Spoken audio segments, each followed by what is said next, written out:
Hello and welcome everybody. Speaking of which, you guys will see me put the hat on live, by the way.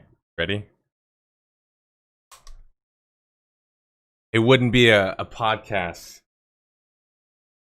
doing it live if we didn't put the hat on right at the start, alright? We're getting into the shits today because today finally feels like a day we can talk about a lot of MMO news. So that's exciting.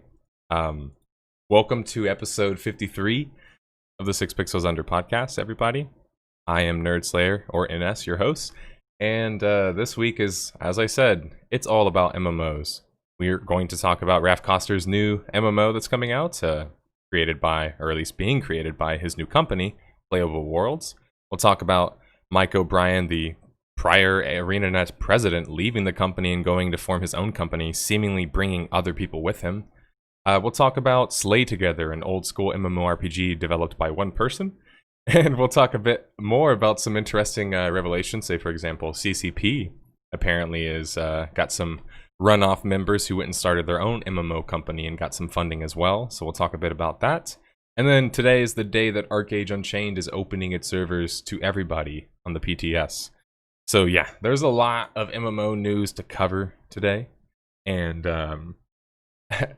mid-century, I totally get that. Noir is what I prefer, though, if you could classify me. Before I get into any of that today, we have had a bunch of new changes happen on our Discord, and specifically, they were spearheaded by our moderator, Carde, and so I figured I would bring Carde on to just quickly explain to you guys what's new in the community, what changes have come to Discord, and then how we're going to be handling things going forward in the future.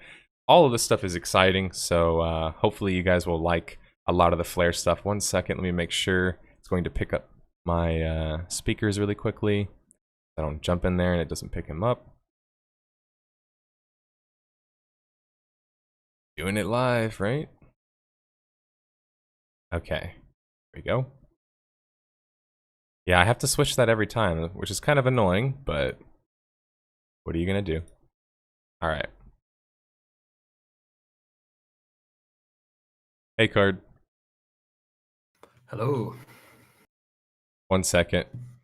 Why does it always switch? It's so annoying. It goes from hearing to not. Okay, bin Q, right? Okay, there we go. Finally. All right. What's up, Carde?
I mean, I hear you.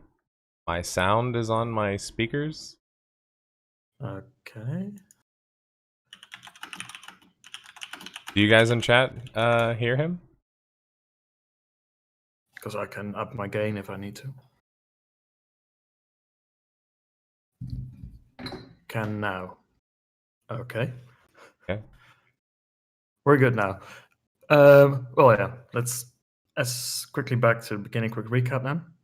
We are working on the foundations towards the lore in regards to the whole surroundings of NS characters and the whole sort of the detective company that will be surrounding it. A part of that is laying also the foundations within the Discord to bring it within the universe. So it's far more fitting, as we'll notice in the category names, channel names, things like that. And also some bits already have some writing in there from me to give it a bit of that role-playing flair, and more of that will be coming over time. Another part of this, of course, is the new ranks. So people start out as patrolmen, just being active, talking, will bring you up to a beat cup. And from there, you go into the detective ranks. And starting from the junior detectives, they can get access to another section on Discord, which is known as the company. And that's a place where you may be able to help out with certain research. And you can also join, for example, here on the podcast, if there are subjects that are of interest to you. Each week, we'll be trying to bring in upwards of 3 guests. 1 or 2 of those can be a completely new one. We'll try to have at least one guest that has been on previously for the experience. Onwards from that, we got the detective rank and also senior detective ranks. From senior detective ranks, you'll get another access to some more areas on the Discord, which will be used for somewhat of the more tricky debates and things like that before we want to maybe bring some things to the larger public as a whole. So it's a more controlled environment. The thing to worth notice is that a junior detective rank is a rank capped once given. The detective and senior detective ranks are ranks that require you to continuously participate. So you can actually lose those ranks if you decide no longer to participate. This is in order to ensure that only the people that really are working on it will obtain those ranks. And finally, for those people that have shown over a very long time to do the absolute best of their abilities and their jobs, we have the legendary detectives. This will be a permanent rank that can only be taken from you if you're getting kicked from the Discord because you're breaking any of the rules. Because rules always apply. You know how we love our rules, especially number 4. But yeah, that brings it in a short version, all a little bit combined. So if you look around in Discord, you see the things. If there are things that are not clear to you, and if you need any help with it, or you have suggestions or things like that, always feel free to contact me at any time, and I will just see if I can get back to you and clear things up. Or if there are any improvements or suggestions, we can take a look at them and see if we want to edit them. And I have to say, very sorry, there is no amount of Patreon money that will gain you these ranks. These ranks are really meant only to be earned by doing your part on the Discord. So I think that covers it. Awesome. Thanks, Carde, for explaining it to everybody. I appreciate it. Have a good podcast. Thanks, man. I appreciate it. Lots to talk about on this week's podcast, that's for sure. Lots of MMO news. I will be looking forward to it. Signing out. All right, that was Carde, and sorry if you guys couldn't hear the beginning, but I thought he did a good enough job explaining everything. I mean, I figured why not get him to explain it? He's the one that came up with most of the ideas. I'll just show you guys right here what I'm talking about. I'm a very visual person, so of course, right when I say that it like slowly loaded up. So here we go. This is the new Discord. Here's the old Discord. You scroll down here and here's the new Discord. The company, of course, is everything related to the 6 Pixels Under podcast, but also just the channel in general. So say, for example, you don't get access to certain things here if you're just a beat cop. You have to be a junior detective to get access to some of these. And so the cool thing about places like the Case File, for example, or even maybe Fieldwork, I should say, is it's a place that I can essentially have my more dedicated detectives doing some detective work for me. Really, it's just a place that I can say, hey, here's what we're currently covering.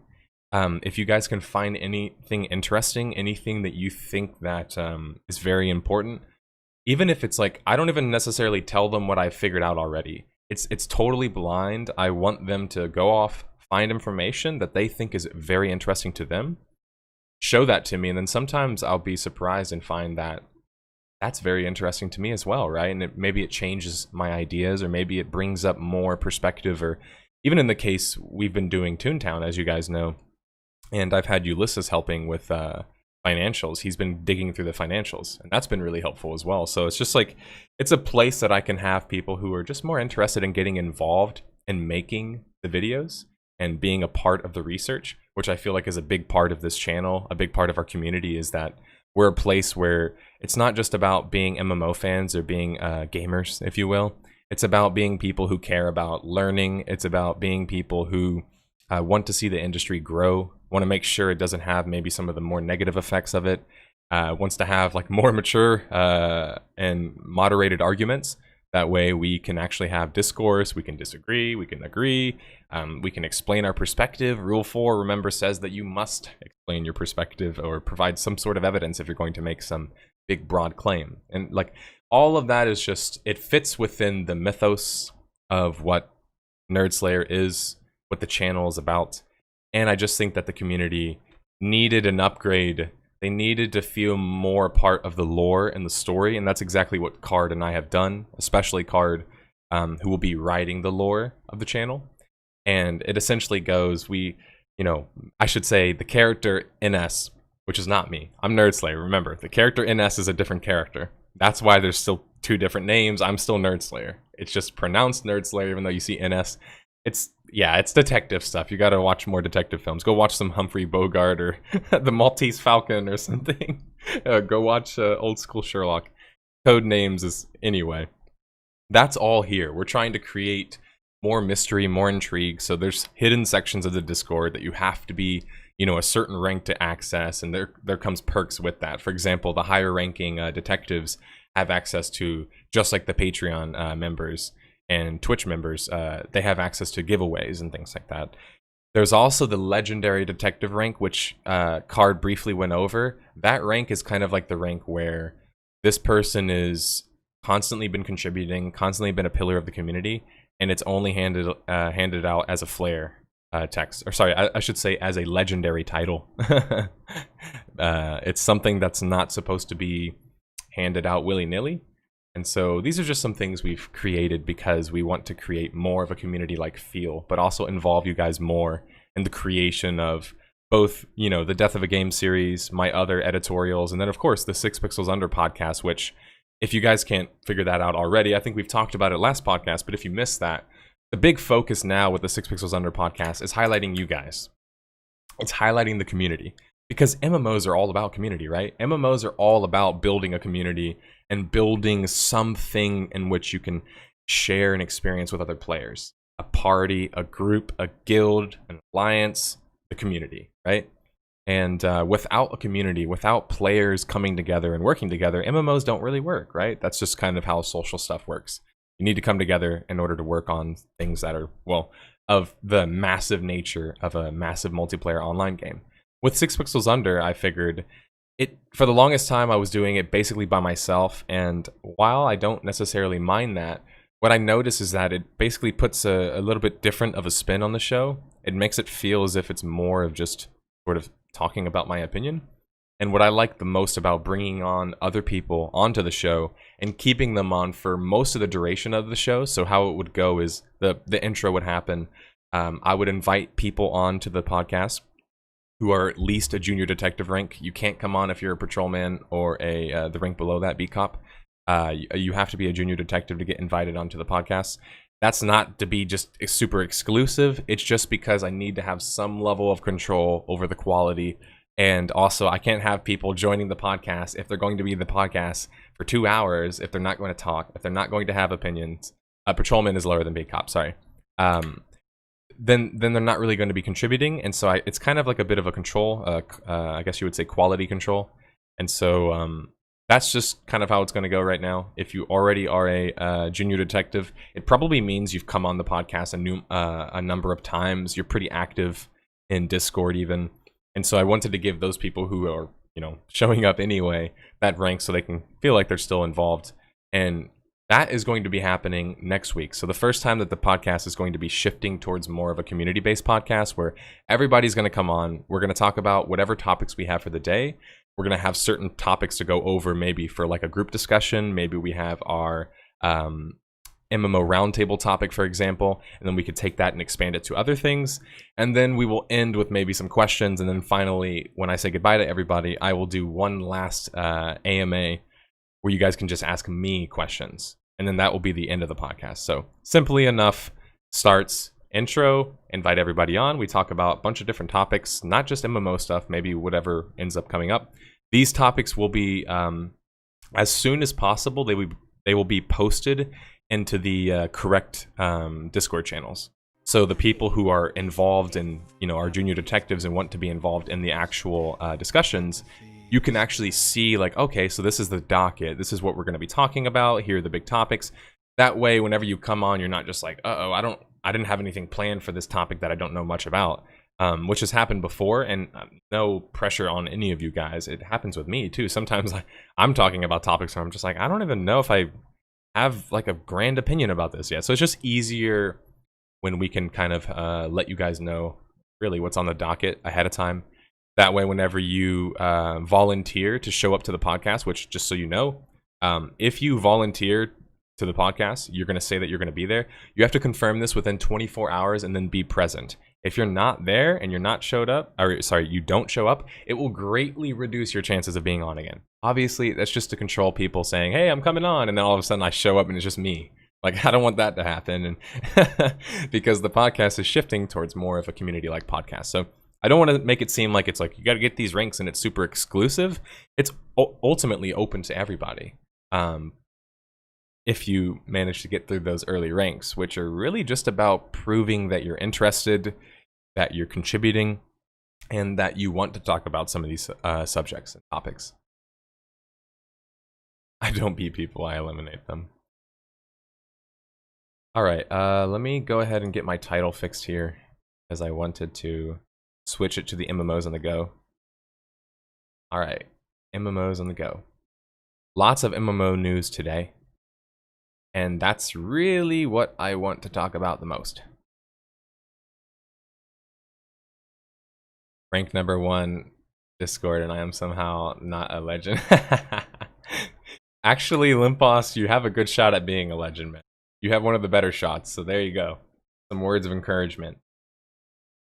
Okay, so now that we've got the house cleaning, or housekeeping, I should say, out of the way, and remember, if you want to know more about this stuff, we're just giving you the quickest explanations we can.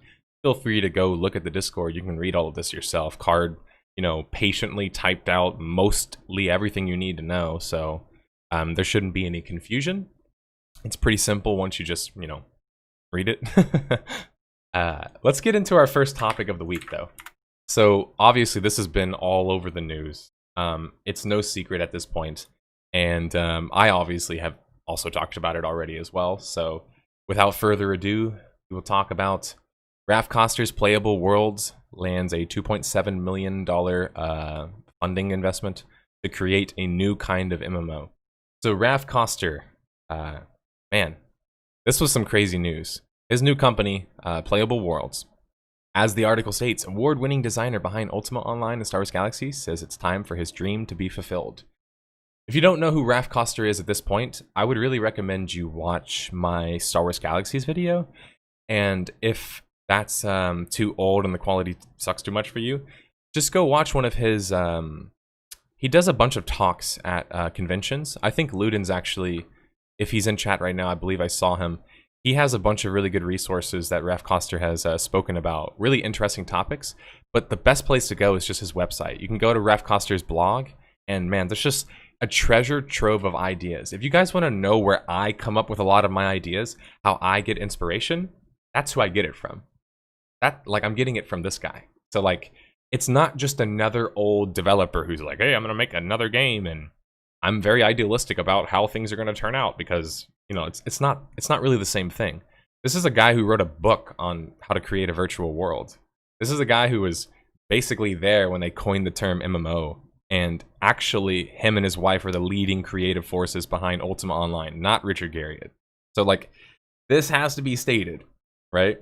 Because, man, I've seen these articles posted all over the place. MMORPG subreddits, game subreddits, and it's just so many of the comments are they scroll down here, they hear the word, say, for example, sandbox. because he says sandbox, right? Oops. I was not trying to do that. He says sandbox. Let's see. When I look across games today, what I see is games about crafting, fashion play, timed re-engagement, social play. Basically a whole lot of things that are old tropes out of sandbox MMO play. So he goes on to talk about kind of what a sandbox means. And really, this is just a good article. I'm going to go ahead and post this if you guys haven't read this already. You can kind of see what they're most interested in doing at Playable Worlds. He mentioned obviously sandbox features, crafting features, and open world PvP.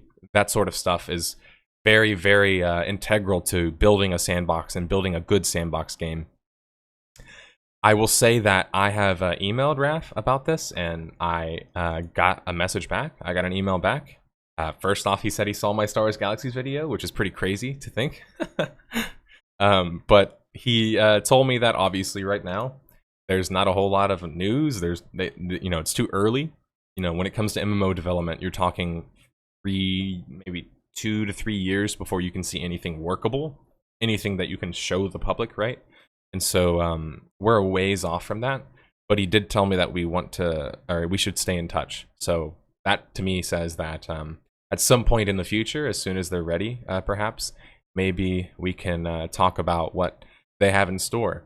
Because this is not just, Raph Koster and that's it. They actually, interestingly enough, they got the previous CEO for Tryon Worlds. But the Tryon World CEO who was... he was... How do you say it when a board basically kicks the other guy out and makes you the CEO? Not really sure what they call that exactly, but that's exactly what happened in Tryon Worlds. The previous CEO, which was known, of course, as the guy who was like, let's make 6 billion games at the same time and go after all the big markets, that guy was an investor. Whenever they linked up with, and I don't know why his name is not said in the article here. It's a bit strange. Maybe because he's not working at the company, he's working with them. Interesting. Yeah, I guess just getting fired or phased out. Can someone in chat, Limpos, can you look up what was the CEO for Rift for Tryon Worlds? I think he was one of the lead creative designers on Rift. I can't remember his name off the top of my head, but it doesn't say it in the article. It doesn't mention it in the article, but I've already seen this come out. He tweeted about it, said that he's helping these guys. And so, it's just interesting to see. It's not just Koster. They've got some other big, creative minds, but also maybe some minds who are better at handling the more business aspects of things. It's impossible to possibly know what this company is going to create, if it's going to be good. But all I can say is that based on every other scenario, which has been a classic developer saying, hey, let's make a newer game, I think that you can say, especially when you compare it to people like Matt Fior and Richard Garriott, I think you can say Raph Koster is just unquestionably different. He has always been pretty stuck to his guns. He's always been very much opinionated and believes what he believes. And I think that's a good reason why, if you just look at his track record, he doesn't really work with a lot of games. And the only time he does is if they're willing to allow him to be an executive level consultant, which is just like he wants as much influence as possible if he's going to put his name on something. And hasn't really been developing a whole lot of MMOs, but that doesn't surprise you guys because they're hard as hell to develop. And frankly speaking, unless you just want to go get gobbled up by a publisher, for the longest time you weren't going to get an MMO funded. And so that's why it's like, obviously the tides are changing, guys. Tides are changing. This is just one developer, one company, but it's a really good developer and it's a very impactful developer. One who clearly understands how the market works. Now, that's just one developer though. The crazy thing is there's so much more happening in terms of the landscape for MMOs is changing right in front of our eyes. I don't want to downplay this or sound like I'm being a bit exaggerated, rather, but it's literally changing right in front of our eyes. Mike O'Brien, who was the president at ArenaNet, announced just a couple of days ago that he was leaving ArenaNet to go form his own studio. While the MMO does not expressly say who, if anyone, will be taking over as company president, he does indicate that game director will be assuming a larger leadership role. So here's Mike O'Brien's statement. If you're not familiar with Mike O'Brien, he's been there since basically the beginning. He was there with Guild Wars 1, and he's been there since, you know, Guild Wars 2 and all throughout their expansions. He's been a large creative, but also just driving force for ArenaNet and Guild Wars, the brand, period. He says, 2 years ago, when I transitioned away from Guild Wars 2 game director role to focus on new product development, I asked Mike Zadorozhny, I think that's how you pronounce that, to take on that role. Now that he takes on a larger leadership role, I'm confident that ArenaNet and Guild Wars 2 are in good hands. Z is a true... Sorry. I don't have to read corporate bullshit. I just don't have to, man. Like, no offense, Mike O'Brien. I know that's what you gotta do, but I'm not a journalist. Like, I don't get paid by a media outlet. I can just say what I think. And sorry, but corporate speak just doesn't really fly with me. But it's just funny when I see stuff like, I'm confident that ArenaNet and Guild Wars 2 are in good hands. No, you're not, dude. That's why you left, bro. That's why you left. I mean, we saw the news come out. You guys laid off, like, how many people? 200 people?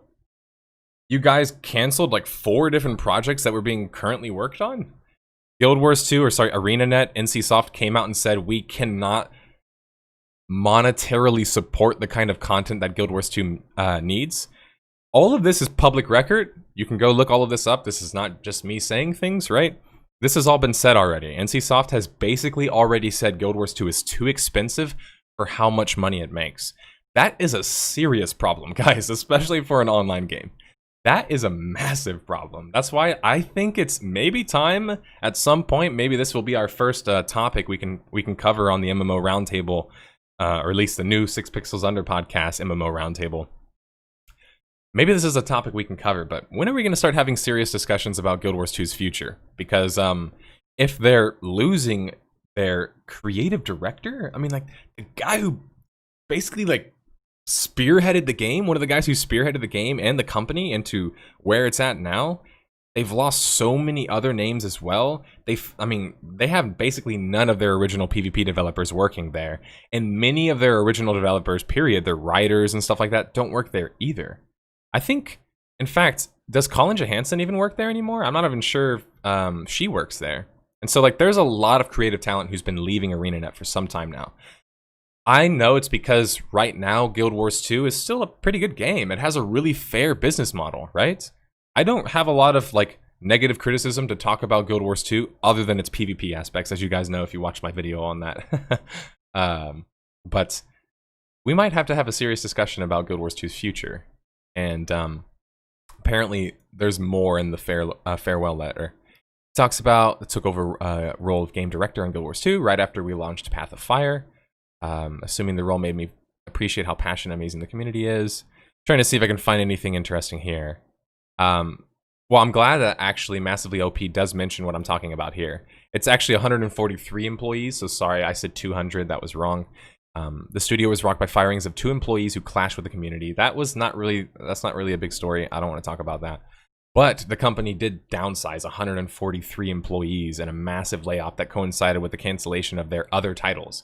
Titles that were related, by the way, to Guild Wars 2. So, like, now that Mike O'Brien, and by the way, it's not just him. He's taking other people with him. Apparently, Isaiah Cartwright, a couple other several familiar names. If we go to ManaWorks, which is the name of the company, of course, they don't tell us anything yet. The website will return. Oh, it's because they brought it down. They're probably working on it, but there used to be an about page here. The website will return on October 9th. Nice, it's early access website. I'm just kidding. So ManaWorks is the company that they've created. Obviously, as the name implies, it's heavily geared towards creating a massive multiplayer game. Right? I mean, like, at this point, I don't see how they wouldn't, unless maybe they went for multiplayer online RPG, which is not out of the question. But I don't know. This is so interesting to me because no longer, I think, can people kind of ignore that the writing seems to be on the wall, if you will, about Guild Wars 2. How are they supposed to support a game that they have admitted that they can't afford to make content for?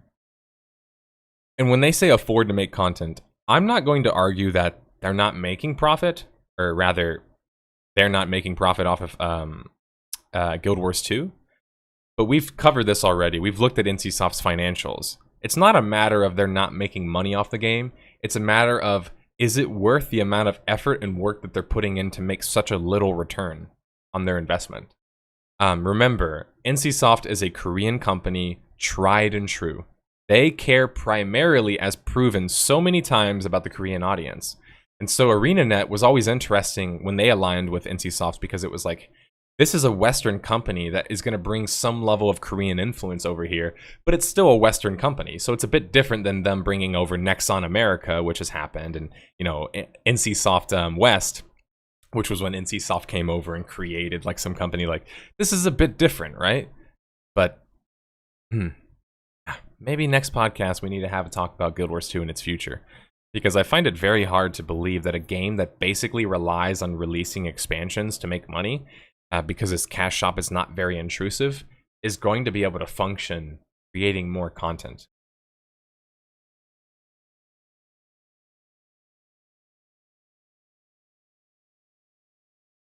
To this, he left after 11 years at ArenaNet and is now working as a franchise lead at Amazon Game Studios. Who was that? Oh, Colin Johansson. Yeah, you're right. Sorry, I couldn't remember if when Colin Johansson left. I said, according to this, he left after 11 years at ArenaNet and is now working at franchise lead at Amazon Game Studios. Got you. Yeah, so I mean, they've been losing a lot of their big creative talent, and for the longest time, they've been losing their PvP developers, which, sorry, matter in a game that is literally called Guild Wars. It says it in the name, as everybody loves pointing out. That's all I have about that, though. Well, I will update you guys once I find out more about the story, and if I can reach out to ManaWorks to see maybe if they can give me any information, that'd be awesome. But we shall see. In terms of how they're going to go about getting funding, none of that has been said yet, and I think that that greatly influences what kind of game they're going to make. So let me say that again. ManaWorks might have some big wigs and maybe some really interesting talent, but we don't know how they're going to go about getting funding for their next game. So they could just get gobbled up by another big publisher and kind of go back to doing the same thing that Guild Wars went through. But at this point, if Mike O'Brien is going to leave the company, I'm willing to bet it's because he doesn't want to have to deal with a company like NCSoft again. Because remember, when it comes to Guild Wars 2 not being successful enough, that's in the eyes of NCSoft, right? It's not in the eyes of ArenaNet. That's ArenaNet's baby. In their eyes, it's very successful. I mean, it's an incredibly successful product on the market. It influences so many other games. Guild Wars just as a game, or as an IP period, has influenced so many games.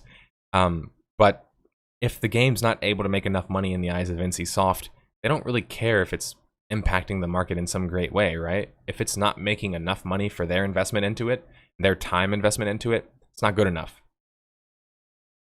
All right. Speaking of people leaving and creating more companies, we have yet another example of this. And that's what I'm saying, guys. Times are changing, okay? And they have been changing for a bit with the rise of Kickstarters and crowdfunded MMOs and all that other stuff. But you're starting to see now people leave companies and go and start companies just to go work on new MMOs.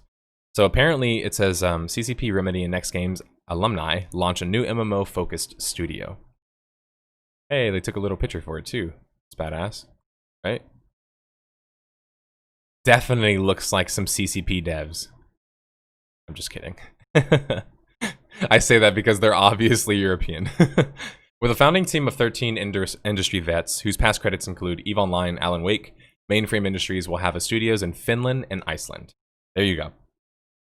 When the founding team, this is Thor Gunnarsson, and I'm glad he had an easy name to pronounce because you guys would have laughed all podcasts at my pronunciations. But when the founding team in Iceland first started formulating the concept for Mainframe, it was obvious that the idea was too big for our shores. It says, by expanding its reach to Finland, the fledgling Mainframe was able to find expertise in relevant areas of the market, AAA, PC, console, and mobile, with cloud gaming as the foundational value, bringing them all together. As Gunnarsson put it, MMOs are the North Star of multiplayer online gaming experiences, and the genre is ready for a fresher take. There you go. He basically said exactly what I'm implying. Interesting. He talks about collaborating and how by collaborating rather than competing, our ancestors stayed warm and alive. The Nordic scene definitely benefits from this DNA. Interesting. I actually saw Funcom talk about that once before too. That the culture there is a little bit different, so they're a lot more interested in creating more communities. Let's see if we can find anything else here. It says, for Mainframe, the ability to deliver to all platforms of a level of immersion and world simulation typically only seen in high-end PC games means that the visual gap between devices disappears as we move to the cloud. We can make bigger and better games with more complex physics simulations, AI and character systems to deliver a fresh gaming experience, unbounded by the constraints of individual platforms. Let's see what else. Oh, here we go. We found their backing. The other company didn't talk about their backing yet. We know what this company's backing is. Mainframe Industries backing. Let's see, tech investors. Among them is Play Ventures. Of course, investors are oftentimes groups that you've never heard of, but you can actually just Google these names and you can find out about the companies and how they invest or what they invest in. Very oftentimes, a tech company will kind of throw in a gaming investment every now and then because obviously it's a part of technology. So it's very likely that maybe these investors haven't already been involved in gaming, but I haven't done enough research to know if that's the case yet. Let's see. He states that, actually this is a different person. This is actually from one of the investment firms. What attracted me to join this adventure is the sheer passion of the team to truly push the known boundaries for games beyond anything we've seen before. Hey, he speaks pretty well for an investor, right? Who maybe is not so familiar with the market. At least usually that's the case. Another revolution rather, that I want to witness very closely with Mainframe is how the traditional user acquisition funnel will essentially be demolished by cloud-streamed games. Where any ad you can see could be the actual game ready to play right there and then. Man, that's a really interesting point, especially when you think about MMOs, but it could also scare some people depending on how you see it. So it says they have a backing of 2 million euro. At least that was their first seed. I mean, sometimes whenever companies do investment rounds, and Carlo could probably explain this better than me, they sometimes continue to keep raising funds because sometimes, you know, if you have a successful funding, you think, okay, well now I can expand my horizons. Maybe we can have our grander ideas and create some more additional seeds or additional seed rounds of funding. At the moment right now, 2 million euro might not seem like a lot, but you have to also take into consideration we don't know what type of game they're planning, and we also don't know how they're going to go about funding it in other ways. So really, that's all the information I have concerning the Mainframe Industries company that was started by a couple of the industry vets from, you know, games like EVE Online and Alan Wake. And obviously EVE Online is the part that probably has people the most excited, at least, to think about the idea of people who aided in the creation of a game like EVE Online could go on and form their own studio and have the desire to create another MMO. It at least has people excited to think maybe they could create another game like EVE or better, right? So that's like three companies already that have been started just in a week that already have funding, or rather already have really big names and funding involved and are saying we want to make new MMOs. It's starting to beg the question, is the MMO genre dead, or is it just kind of sleeping right now, you know? I don't think it's dead. I mean, there's so many games that are in development and are currently being developed that have a lot of hype behind them that could very well be the next big thing.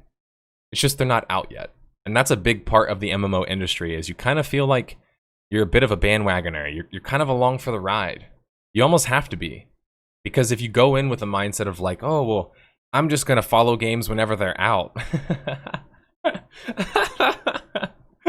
Sorry, I just laugh at that because, like, I've been there before, guys. Trust me when I say, the reason why I made my video about SWTOR, large part is because I followed that game since its inception, right? Imagine you're 5 years into following a game and then you learn that that's what you get. It's kind of like, it's totally a different experience.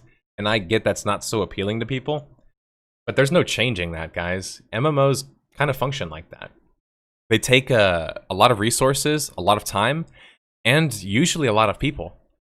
Except in the case of every now and then you'll get those crazy random MMOs that come out and essentially out of nowhere and kind of show us that perhaps a lot of our original ideas of how difficult it is to make an MMO are kind of wrong, or at least they're wrong now. Let's talk about Slay Together, an old school MMORPG developed by a single person. Remember when we talked about Oath? Oath was a small team that had a successful Kickstarter. When we covered them, they didn't even have a Kickstarter yet, but sorry, it wasn't funded yet, I should say. What we're finding, guys, is that a lot of the things we were told before for reasons why the MMO industry couldn't be better were just simply wrong, right? We used to think it was just like all about resources and all about you need lots of developers. You need 100 or 200 developers. Remember, Rift had like 100, 200 people working on it. WildStar had like 300 people working on it. Some of these big MMOs have had massive budgets and massive workforces. And yet, is more people necessarily always better? Well, I don't necessarily think so, right? And so I love to highlight whenever a small-time MMO fan, developer, basically puts himself out there, puts his ideas where his mouth is, or rather where his fingers are if he's coding, and look at what he was able to create. I believe you can play this for free right now. Yeah, so you can play this for free right now on Steam. So if you guys want to see what it's like to play a game that's basically designed by one person, you can go check it out. I will link this in the article, or sorry, I will link this in chat. I will say for many of these new MMOs, the audience needs to be willing to accept a new game is going to have less content. I do fear for that. I do as well, Carde. I think that people actually do have very unrealistic expectations of MMOs, and it's because they've played like really good and polished ones before, and so they think that that's kind of just like the norm, when in reality, most MMOs are not polished. Most MMOs are not very good games, right? I mean, we talk about this a lot. Like, I love MMOs. They're my favorite genre. But, you know, if you're going to talk about like my Mount Rushmore of MMOs, it's like it's not very many MMOs, because I don't really think there's that many that could even qualify, right?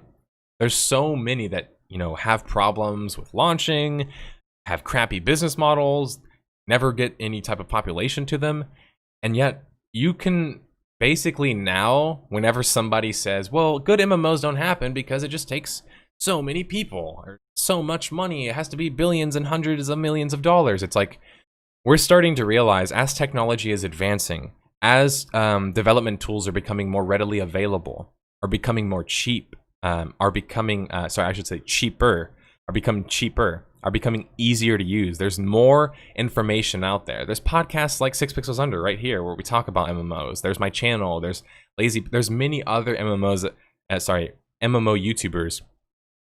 We're bringing to light that the industry is not dead. We're still here. There's still some interesting ideas, and it's still possible to be passionate and possibly affect the industry.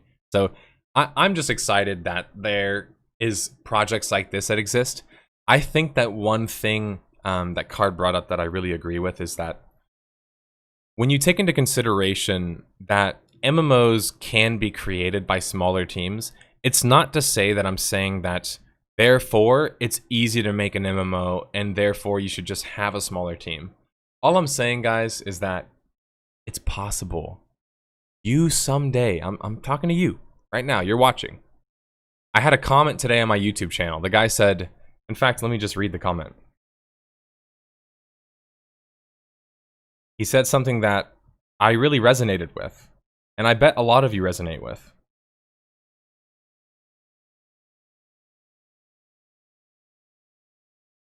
All right. He says, I don't understand why, but every time I watch a nerdSlayer video about a business model or a failed game, I kind of feel hyped to create one. What if I told you that that's the future?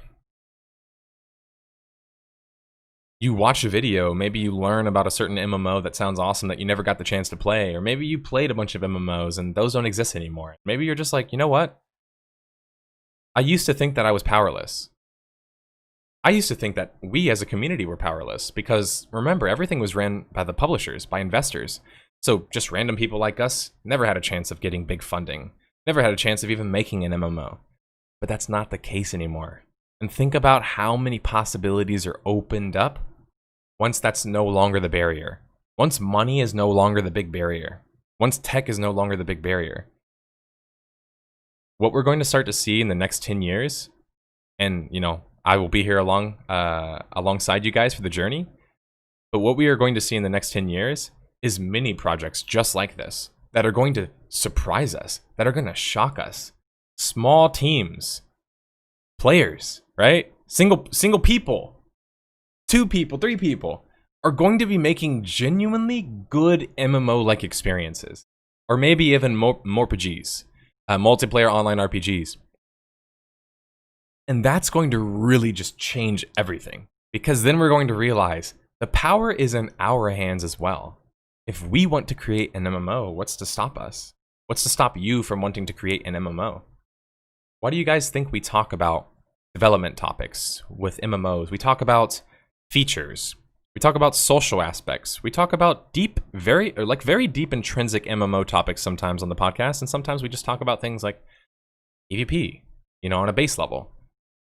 All of these ideas, all of the information that I will continue to produce, and hopefully you guys will continue to produce as members of my community, is going to lead towards more creations like this. So I just think it's very exciting to think about, this is the future, right? This is the future. The future is no longer do we have to wait to make an MMO because we have to wait for $100 billion, right? Now people are starting to realize I can just get involved and start doing it myself.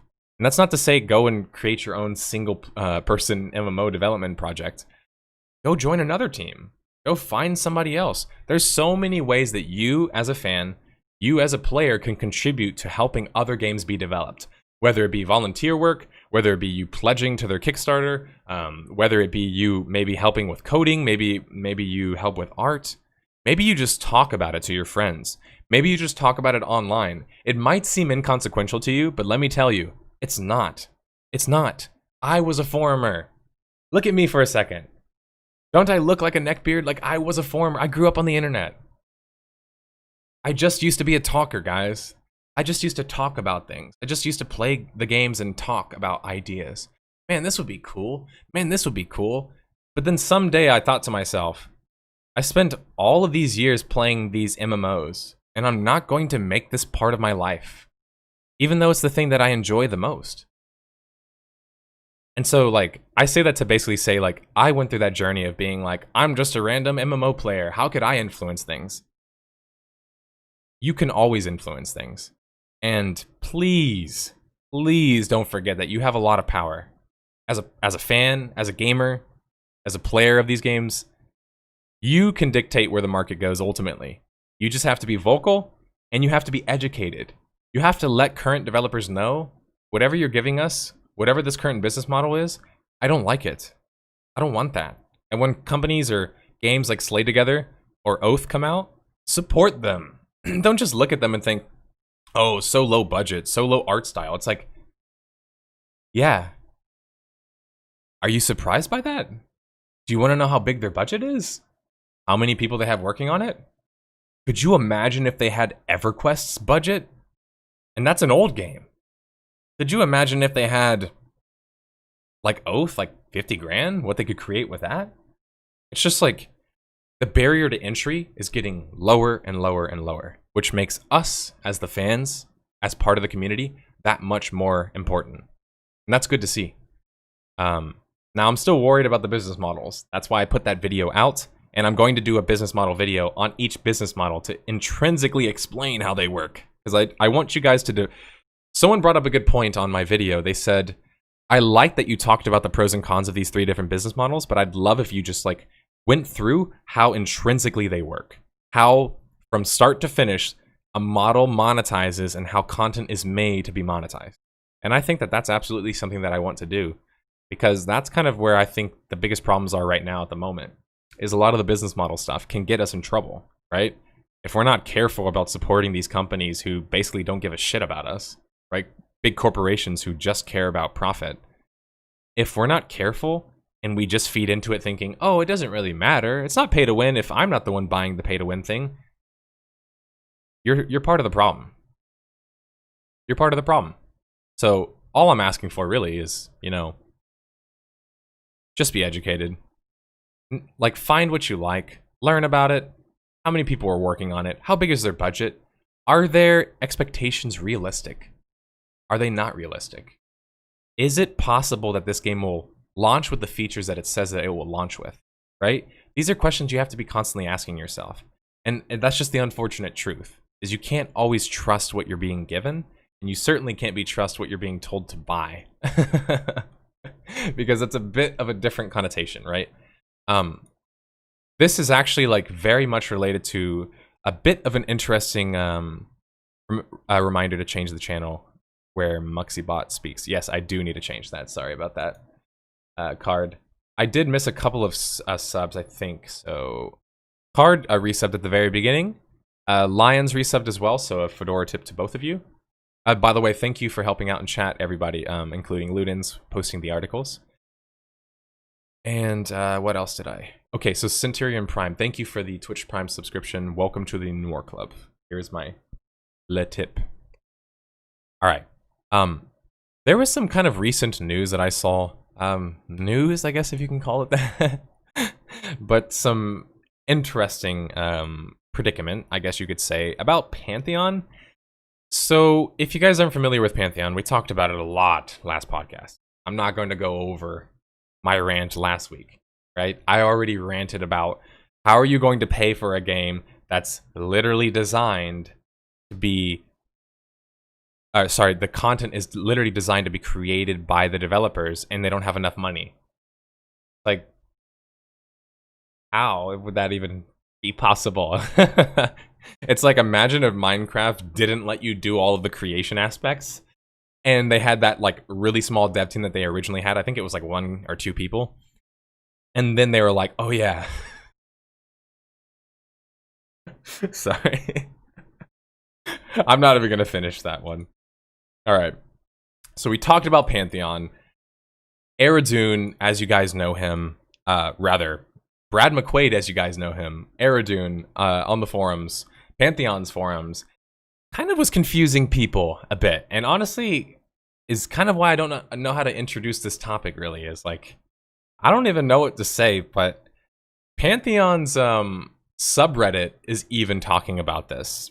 Pantheon subreddit has been saying, we think he's a bit erratic at the moment. We think he's maybe kind of lost in the sauce, if you will. And maybe even potentially I've seen comments along the lines of, has he returned back to his drug habits? I don't even know how to like explain this. Like, yeah, I'm just going to like post this in chat and let some of you who have the patience that I don't have to maybe go through this thing and make some sense of it. I went through and tried to read this thing, but it is like a massive wall of text based on an announcement of them adding more dev diaries. And it's just like, I don't really feel any more confident after reading stuff like this, right? So let's just read this for a second. You guys tell me your opinions, all right? So obviously, remember, this is Brad McQuaid, the lead creative guy working on Pantheon, the one that everybody raves about, right? I don't, because I covered EverQuest and Vanguard, and he's not so perfect, right? But I'll let you guys be the judge. So obviously I'm focusing on this thread because of a lot of intelligent questions were present, and also some very keen answers from regular people, not devs. Regular people, all right. I think that's cool, although I'm not dissing other threads. I happen to have more free time today, and maybe over the weekend, although you never are truly free making one of these games. Plus, I do have Magic the Gathering tonight. Again, don't really plan on the weekend, but at least one of you posted something I just can't not respond to. Perhaps one of you being clever enough will draw me back in. Back in the days when I was just as famous as infamous, and that still may be true, we did get to the point to where some crazy intelligent people participated. Heck, maybe they are already here. Regardless, I'm not sure they were less gifted elsewhere, or were truly genius and intelligent all the way around. You know what I mean. No. No, I don't know what you mean. What are you trying to say, Brad? Aren't you guys working on Pantheon? Did y'all finish your second round of funding, the one that you said that is so integral to completing the game? That's the questions that I want answered. How come that's not said anywhere? How come y'all don't talk about how much funding you have? Regardless, this is Brad again. Regardless, I'm not sure they were less... Okay, so he says, anyway, wow, those guys challenged us. Some issues they brought up made into the game, and I'm very happy they did. Quick note, I don't want to read through code snippets and such here. If you have some uber algorithm or something that can't really be explained in English, describe them the best you can. And I will ask the programming team, even though they are crazy busy, to try and respond. No promises how fast I can do that because... What? No promises how fast I can do that because everyone is pushing so hard on Pantheon Rise of the Fallen. Lastly, please, rudeness attacks general meanness, basically being a troll. Okay, I don't even know what that's saying. look. And if you do, he's saying about trolling. If you do, I'll make sure not only by no means to respond to you, but that you'll be banned from the boards forever and quite possibly from playing the game forever. Ooh, big threats from Brad. Yeah, true. But only because I really want this to work. I likely will become very busy again as early as next week and therefore respond more slowly then. So let's do this. Is anyone else like making sense of this? I'm just curious. Because remember, their own subreddit, not that they own, but their community subreddit, meaning by fans, are kind of scratching their head as well, being like, what is this guy talking about? Like, this is a bit worrying that he's not really... Yeah, I don't know, man. Am I off on this, or is he seeming a little bit erratic here? This is a bit confusing to me, okay? Community has grown, not just in size, but in terms of variety of people. Again, I don't have time to answer all of the threads all of the time. Linda is increasing her load, or so I've heard.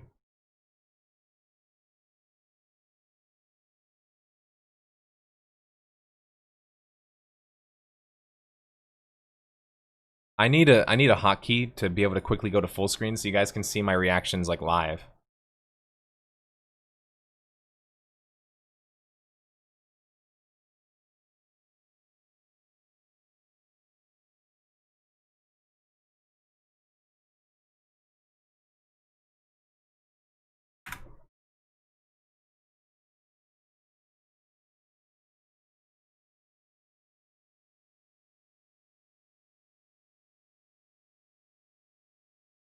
You're telling me a CCO wouldn't know what the community team is working on, or if they're increasing their load? That seems kind of strange.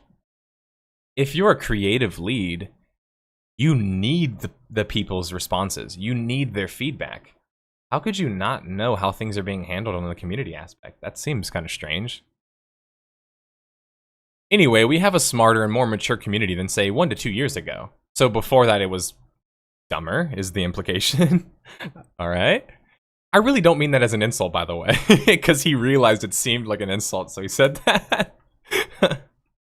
We've also attracted more skeptics. Okay. Perhaps they were just lurking before. Perhaps they realized, sadly, that Pantheon is the only game that comes close to what they're looking for. Interesting. There may have been others. I won't say competition, but others within the bubble, which sits within MMOs in general. That bubble... This literally feels like I'm reading... You guys ever seen that... Watch this. Have you guys ever heard of this? This is exactly like... Alright, here's me. I'm nerdSlayer, the lead developer. The lead creative developer. Here's my opinion about the current state of my game. Prevailed sincerity, behavior to do principle mister, as departure at no propriety, zealousy my. On dear rent, if girl view, first on smart, there he sense. Earnestly enjoyment here, your resources. Brother chamber 10 old against. Mr. B cottage, so related minotaur is. Delicate say, and blessing ladyship exertion, few margaret. Delight herself welcome against smiling its for suspected discovery by he affection household of principle perfectly he. You guys know what I mean? Does that make some sense? Am I getting through to you guys? It is the point of a CCO, Carlo. That's why I'm like really confused how he would literally admit that he doesn't know what his own team is doing, or if they're like expanding. This is not about Brad McQuaid, guys. Let me say that again. This is not about Brad McQuaid. Okay? Let me make this abundantly clear. This is about the people who've put their own money into the project because they were promised something. That's what it's about. That's why I get annoyed. That's why I'm reading this and I'm just like, what is this guy talking about? Because last week on the podcast, we literally were just talking about the game. Talking about how they're not transparent enough. Talking about how they don't talk about their finances. How they're even going to afford to make the content that they need to make. And this guy's on the forum just like creating these walls of text, like saying he doesn't know what's going on in the community team, and then like that the audience was stupider before, but now they're more smart. I'm so confused what this guy is trying to accomplish. This is a PR nightmare in my eyes. If I'm their company, I'm like, dude, let's delete this post, bro. Let's delete this. Don't post this shit. All right, let's see if we can find anything else. Let's see if we can find anything that's, I guess, legible. All right, here we go. Let's go back to where we were earlier. Sadly, they may have to compromise. There's simply not a lot of us. But I want to pose a challenge for all. Here we go. Let's see. The skeptic is looking at other indie studios working on MMOs, and he or she is trying to discover or rediscover where they want to spend a lot of their time once they have access to the games, or at least most of them. Sadly, they may have to compromise. There's simply not a lot of us. But I want to pose a challenge for all of us. Can we take realistically, not silly, realistically? Don't say realistically, please. Don't say that. You are not the person to say that, man. If you guys don't understand why I'm not so disillusioned about Brad McQuaid, just watch my videos that detail his projects on how he basically abandoned Vanguard and didn't say anything about it and his failures in it for years. Maybe because he wanted to make more games. The stronger comments and desires of some of these people and accommodate them. No, I'm not talking about making a total system for one person. That would be, well, gross mismanagement and probably dereliction of duty as an officer of the company. I'm talking about ideas, tweaks, adjustments, simple changes to hopefully accommodate even more player types. Don't just think of yourself, but others as well. If you respond, but I don't care about other players, then one, you almost for certain are not compatible with Pantheon, a highly social game by design. As much as it pains me to say, but consider too, I bet you that if you throw that desire, playstyle, mojo, whatever you call it on the shelf for a while, and then contribute to this think tank sooner than later, you will realize that you do want a multiplayer game or even a co-op one where you really want to contribute to this think tank. Sooner than later, you'll realize, what? Wait. Okay, he says, you'll realize sooner or later you need to make friends. Oh, and do keep in mind alternate rule set servers. This is literally not even related, dude. This is like rambling. I did read the same line twice. I realized that. I thought that he unironically said the same line twice too. He's messing with my mind. But he kind of goes into like alternate rule set servers all of a sudden. Okay. Talks about the skeptic again. I wonder who's the skeptic. Am I the skeptic? I hope I'm the skeptic. Who's starting to be more active in our forums. Most of them are great because they're asking questions, some of which really make us think. And that's really what we want out of the message board anyway. Okay? But, and please no offense meant, as awesome as that support is, and it really is, leave that to the other threads as well. No, I won't ban you forever like I would do if that other guy... If you broke this rule once. Oh. What? Am I the only one who's just like confused here? What other guy? I would do the other guy if you broke this rule. Interesting. Oh, he goes further detail about what the term skeptic means. This is awesome, man. Thanks. This is like some quality reading. I use the term skeptic and I think it's mostly a good term. If you have another one, let me know. Skeptics can range from people who are simply smart and are asking questions we haven't answered yet, or wondering about a minor or major issue that we haven't revealed much about yet. On the other extreme, I really don't see many here. Then why do you keep talking about it? It's like strange. You're like giving us mixed opinions here. Either there's like a very weird skeptical community in your community, or there isn't. And they're just holding you accountable. They prefer to occupy these gloomy fear, uncertainty, and doubt, FUD, he calls it, ecosystems, and feed off of each other. Those people, by the way, will be returning to their gloomy ecosystem if I must. So don't be that guy. The middle ground skeptic is one who has drawn here, or was drawn here, because he or she reads the webpage and goes to the facts, etc., and finds out that most, but not all, how we've described Pantheon to date gels with the MMO RPG he is looking for. Alright, that's where I'm going to stop it. I just want to reread what he said there. The middle ground skeptic is the one who's drawn here because he or she reads the webpage, goes to the fact, and then finds out most, but not all, how we've described Pantheon to date gels with the MMORPG that he is looking for. Just talking about an idea is not what makes somebody want to buy a game. It's not the basis of wanting to have somebody support your game even. After a certain point, you have to show like some level of proof in the pudding.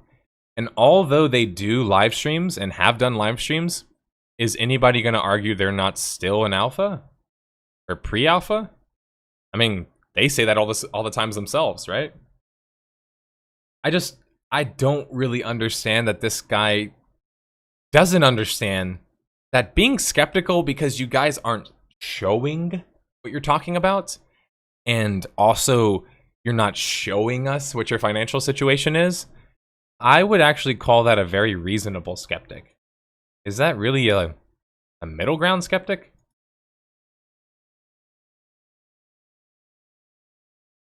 Pre-alpha many years makes you think what they've been doing. I mean, that's the other thing that should be accounted for here.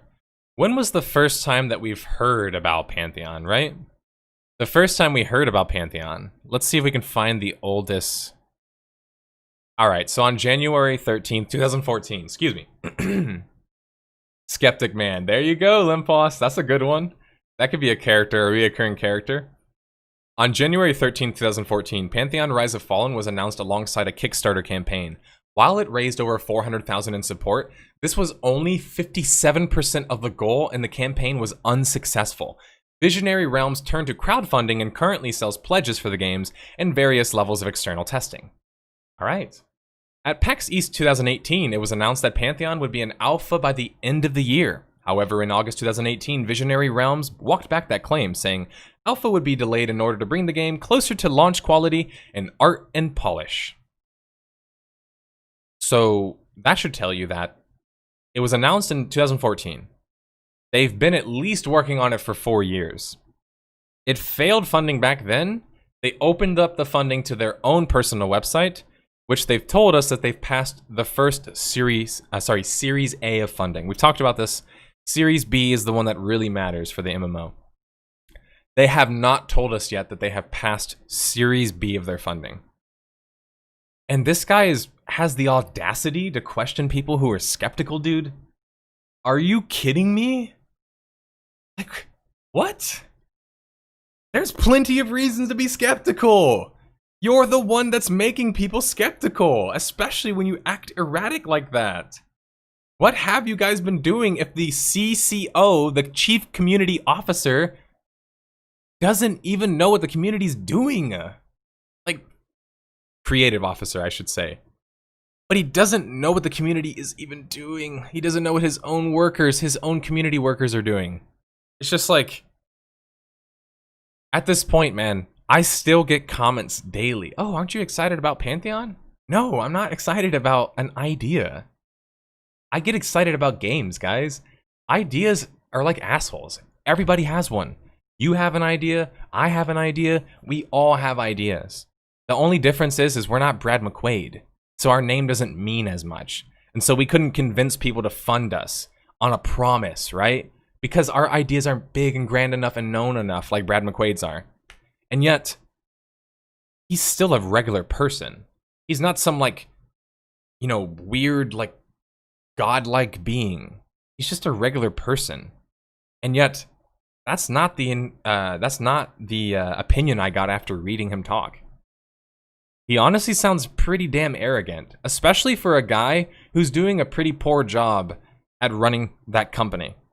I mean, hey, if you're not going to be transparent with your audience, with the people who are putting money, meaning it's not just opinion anymore, they've put their money into supporting you, you're not going to be transparent with them? Sorry, but in my book, that's a giant fuck you. That's just how I see it.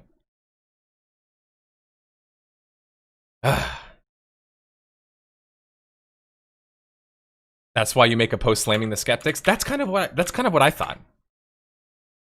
That's kind of what I thought, Limpos. That's why I thought, like, I'll tell you guys my opinion. The reason why I wanted to talk about this post is I thought that he wrote that post because criticism got to him. And it made him actually think, am I worth being criticized in this scenario? Well, apparently, not really. He didn't really think so. I disagree. And I hope many of you, after learning about the actual workings, disagree as well. Shit just gets me fired up, man. Because it's like he's done this shit before. But because he did EverQuest, he gets so much, like, reverence from the community. I'm sorry, making a good game or a good product does not make you infallible. It does not make you immune to criticism, especially from your own audience who's putting money into your company. They have a right to criticize you because they're crowdfunding you, remember? They have every right to criticize you. In fact, why would you ever communicate otherwise? It just seems bizarre. A chief creative officer who's not open to other people's opinions and their skepticism, their justified skepticism. I got nothing else to say about this though, guys. You guys want to read more of my random text generator? Literature admiration, frequently indulgence, announcing R, who, you, her, was at least quick after 6. So it yourself repeated together cheerful, neither a cordial so painful pictured studied if, sex him position doubtful, resolved boy expenses. Her engrossed deficient northward and neglected favorite newspaper, but used peculiar produced concerns 10. That's my closing thoughts. I guess try and translate what I meant there. Maybe you'll be a lot closer to translating what he means. All right, what else do we have to talk about, guys? So ArcheAge, as I have been talking about actually already for 2 weeks on the podcast now, today is the day that they're supposed to be opening their servers on the PTS to everybody. So October 7th is the day that ArcheAge Unchained is supposed to be opening up their beta servers to everybody. So if you would like the chance to test the game out, and you would like the game, or sorry, you would like a chance to potentially try the game before you buy it, right? Maybe you never played ArcheAge originally. Maybe you played it, but you played it when it was pay to win, and you want to play it under a different business model. The strange thing is that very often with this company, you're not going to get like very obvious answers about what the current state of affairs is. So today is the day that that's supposed to happen and supposed to be some sort of announcement. And yet, I don't know, I go to their Twitter and I'm not seeing it said anywhere. So, is it live? I don't know. I guess we could search the subreddit. Reddit. I wish I could give you guys super exciting news and be like, it's live right now, guys. Here's the download link. Go check it out, because I've been excited about it. I've wanted to try the game. You guys see anything about the servers being live today? Nothing like that? I don't. This is really worrying for me. This is pretty worrying for me. I've been waiting to talk about this, but I definitely want to do a video within the next 3 to 4 days, perhaps, on my opinions on ArcheAge Unchained. I wanted to wait to see how they were going to handle their open beta, though, for the public test server. Their streamer is streaming it right now because that's not open to the public. It's a founders beta. I can log on right now too, but can you guys log on if you haven't bought the game? Nothing has stated that you can. I don't see any announcements anywhere stating that you can. I don't even see a big announcement that, hey guys, the servers are kind of slow to come up today. It just seems like it's like not a focus? Not that big of a deal for them? Why are you not announcing minute to minute, hour to hour updates concerning your public test server, which is kind of basically your advertisement for your game? Kind of like an advertisement for your game. It's like you've put all this work into creating this game that's supposed to get rid of many of the previous problems of the game, and yet you're still fumbling at the finish line because of simple things like communication. You know what I'm saying? Like, just a single tweet saying, hey guys, the servers are slow to come up today. It's like... Apathy. Grove69 said, because they saw how many people pre-ordered and were like, alright guys, we'll be fine.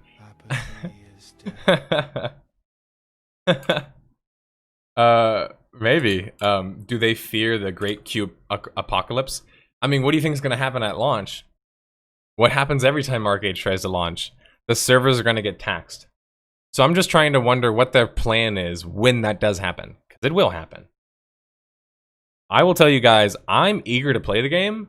I like the core of the game. I think that there's a lot of fun there. But I'm not going to just keep banging my head up against the wall to play the game. If that's the only way I can play your game, I'm just not going to play your game. So, you know, I have been in talks with Gamigo. They're the ones that gave me the copy to test the game out. But that doesn't mean that I can't say basically what is true, which is your lack of communication is going to hurt your game, and more specifically, worries people because they're thinking things like Gropes joked about. Is it because you guys don't want to get taxed? You know, is it because you don't want people hitting the servers really hard? But then what are you going to do at launch? What's your plan for launch if that's the case? What's your plan, period? I'm kind of confused, to be honest. So I wish I could sit up here and be like, ArcheAge is open right now, guys. But it's not. It's open to founders only. So you'll have to pre-order the game if you want to play right now. But it should be going live within a couple of days, according to what they've said. And I hate offering all of those like prefaces and like, you know, whatever else, because it's like I don't even know myself, right? And I'm one of the content creators who's supposed to be kind of involved in it, right? I don't even know what's going on. I can play right now. Does that mean that it's open to the public? I don't think so. Not if there's no announcement for it.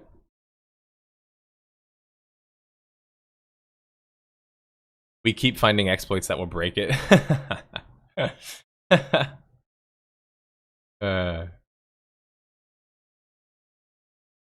Yeah, they are. They're fumbling at the home stretch. It's like, we've put all of this work in, and now we're just gonna...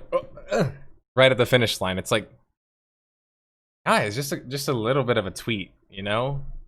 Just a little comment. Like, hey, here's what's going on, guys.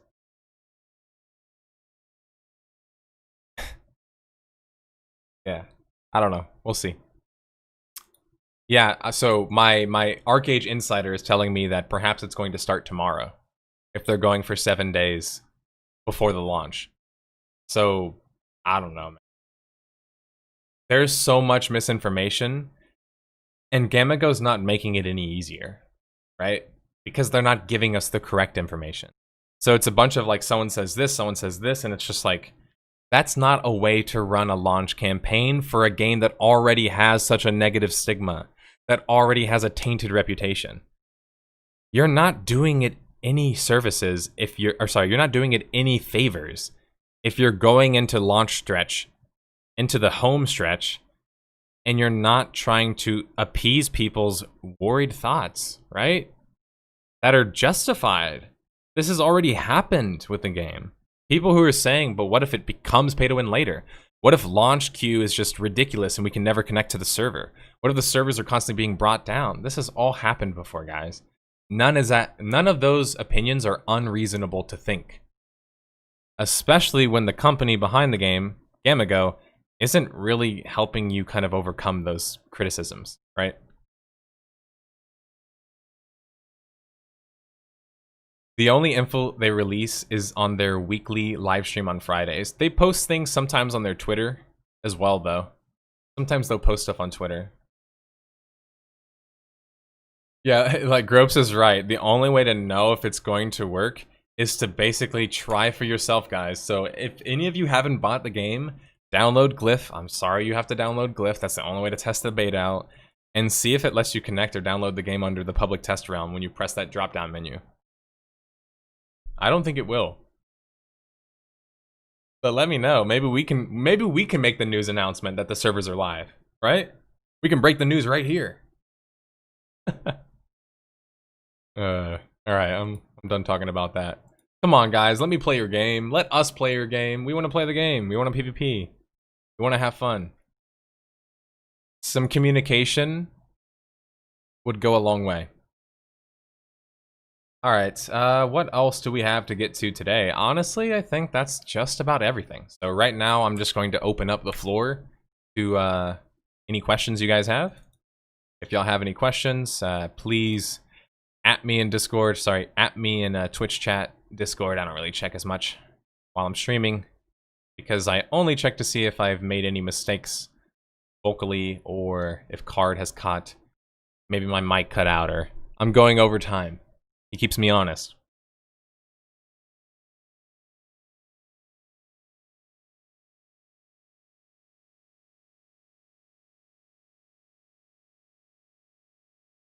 What servers? Only one server is up, the test one. Interesting. Become the ArcheAge YouTuber. I can download the public test, but I don't see the ArcheAge Unchained client yet. It won't say the ArcheAge Unchained client. It's just going to say it like this. Here, I'll show you guys. This is how it looks. So you see ArcheAge? You click up here and you press public test. When I press play right now, it's going to let me start playing.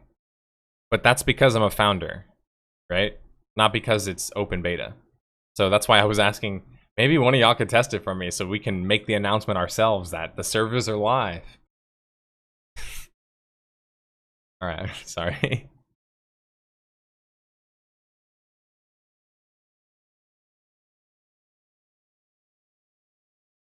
Try to keep you honest, which is an exercise in failure. It oftentimes is. All right, anybody have any questions about anything else? Remember, if you guys don't have any questions, I would just end the stream so I could say goodbye to you guys. Thank you, everybody, for joining me today. We ranted a lot about Brad McQuaid. That wasn't really planned, to be honest, but sometimes it just happens. Like, I'm very passionate about MMOs, and I'm very passionate about the community that supports MMOs. And I'm very, very, very passionate, as you guys know, with my whole like channel, with my whole series, with my whole community that I've tried to create for you guys. I care a lot about being the educated consumer. That's like the biggest thing that I want to impart to you guys is to be educated consumers. And so like when I end up ranting about stuff like I did with Brad McQuaid, it's like, I want you guys to understand my thought process, why it does bother me, right? Because I'm looking at it mostly from a macro perspective. I don't just look at things like I'm just a gamer anymore. I don't just look at things like I'm just a player who plays an MMO. I'm not just an ArcheAge player. I'm not just a WoW player, right? I'm the MMO guy. So all MMOs are interesting to me because from a macro perspective, they all mean something, right? And the industry means something, even if I'm not necessarily going to play a certain game. Anytime I see somebody not willing to take criticism, especially when they are deserving of criticism, it's just like, it's such a bad sign for your game. Such a bad sign. Because that's kind of the point, especially if you're a creative officer, right? So I wasn't planning on ranting about Brad McQuaid, and there was a lot of MMO news today, which is awesome that I get to talk about so much MMO news, which doesn't always happen. I'd much prefer, of course, if it was that way. The servers will be live for the non-founders tomorrow. All right. So, according to what Brawley's saying, and he's been pretty right so far for me, he knows a lot about ArcheAge, he's saying that he thinks that they're going to be live tomorrow. So, we'll see. Can you sign out of the launch and sign in with another account? I guess I could. Yeah, let's do that. I actually do think I have another account.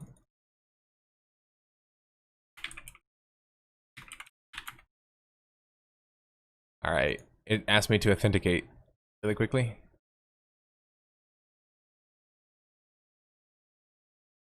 Oh no, please don't tell me it's not going to send me my authentication email anytime soon. Oh, here it goes. That one will arrive tomorrow too.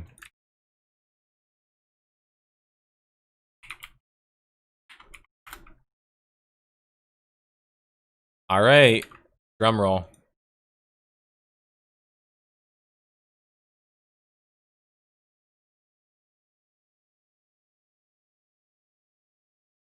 Oh yeah, it's gonna take a long time, so we should probably fill that dead air out with something. It's okay if my email address shows. My email address already shows.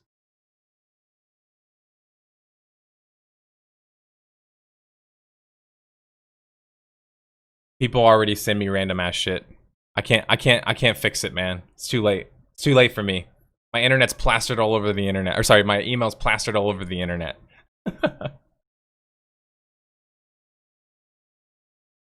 Sorry, not trying to read my messages on stream. It does take a long time to launch, so I'm just waiting.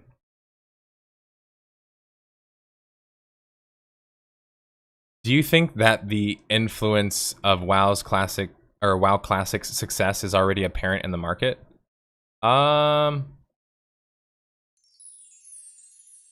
Maybe not. Maybe not yet.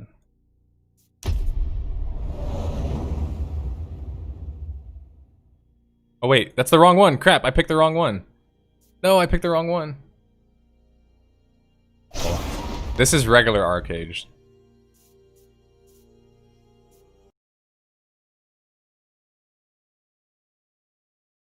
Oh wait, I should have pressed select server. No, now I have to open the game up again.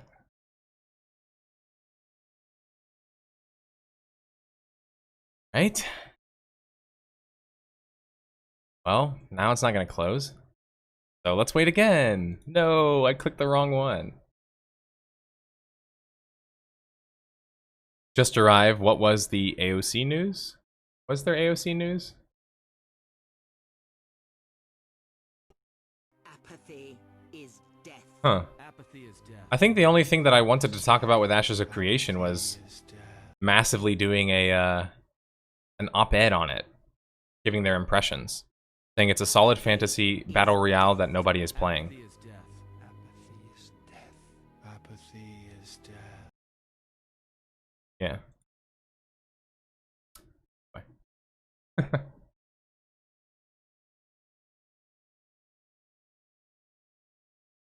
You have to only open the game up again. You have to open it maybe up 2 times now.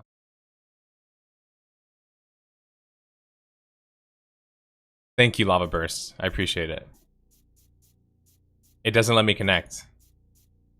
Da-da-da. Alright. While I'm going over this little article, feel free to ask me any questions, guys. I'm going to end the podcast within the next 8 minutes, so just hit me up with any of your questions before I leave. Thank you, everybody, for joining me today on episode 53 of the 6 Pixels Under podcast. All things MMO, really. Alright, so impressions of Ashes of Creation's Apocalypse, a solid fantasy battle royale nobody is playing. In small text, yes, we're going to talk about the MMORPG thing too. A mere fortnight ago, the team behind Ashes of Creation took its MMO combat testing ground, known as Apocalypse, and opened the doors on Steam as a fully free-to-play persistent early access. What? Persistent early access? Is that like a new terminology? Persistent early access? Sorry, what the heck does persistent early access even mean? I took a look at the game during its brief weekend-long test and was honestly blown away. I had so much fun during the weekend test that I knew I was going to need to jump back into immediately when the gates open, for the early access at the end of September. I had to know that Intrepid Studios listened to any player feedback from the test, or was it all just a marketing ruse? Alright, well, we might have to do a stream of us trying this out ourselves. Can somebody give us the Steam link, please? That'd be nice. Any Steam links here? Why is there no links to Steam? Hello? Please? Please? A link to Steam? Article, please? You're referencing Steam? Why is there no links to Steam?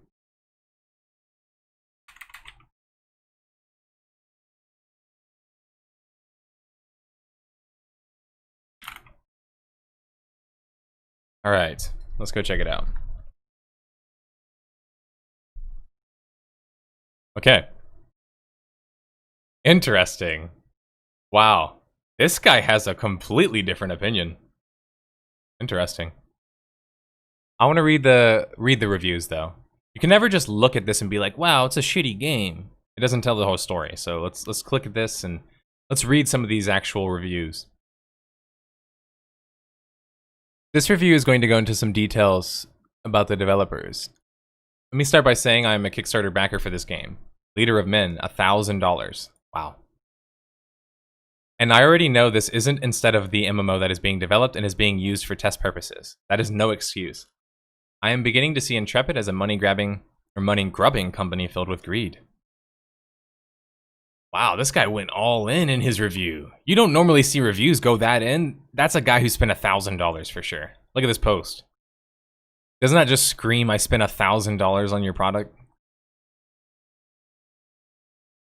He legitimately went all in. All right, let's go. He says, the MMO Ashes of Creation made over $3 million on the Kickstarter, and then had another Kickstarter called Summer Backers on their website, which raised even more money. Now their stated goal was $750K, so it's fair to say they have done exceptionally well, and it's a highly anticipated game. That's false. That's not their stated goal. There is so much misinformation that even a guy who spent $1,000 doesn't even know the true story. Isn't that crazy, dude? He doesn't even know the real story, and he put $1,000 into it. That's just like, oh man, I don't even know what to say, dude. I looked this shit up on on Google, man. I'm not a genius. I just looked this shit up, dude. Oh man. Let's go to YouTube. Let's go pull up my Kickstarter video again. Oh man. $1,000. And he doesn't even know what their stated goal was. Or what their funding goals are. That's very, very worrying. That's very worrying. Completely funded. Alright. So let's go to my video.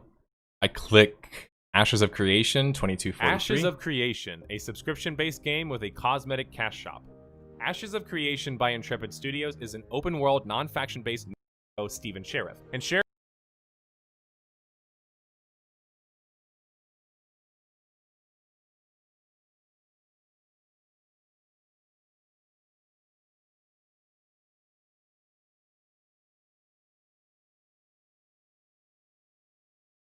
Is anyone else doing mental math right now? Like, I was trying to do the math. I was like, $30 million funding goal.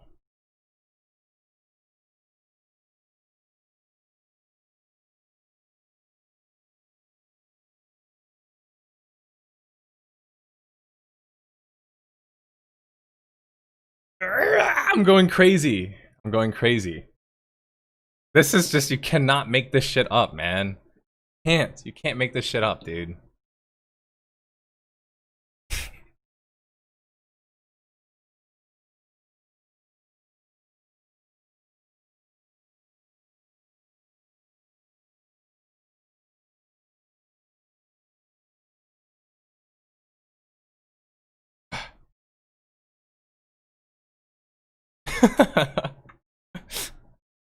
Alright, so he talks about Alpha 1 here. The first real testing is still a long time away with no real date.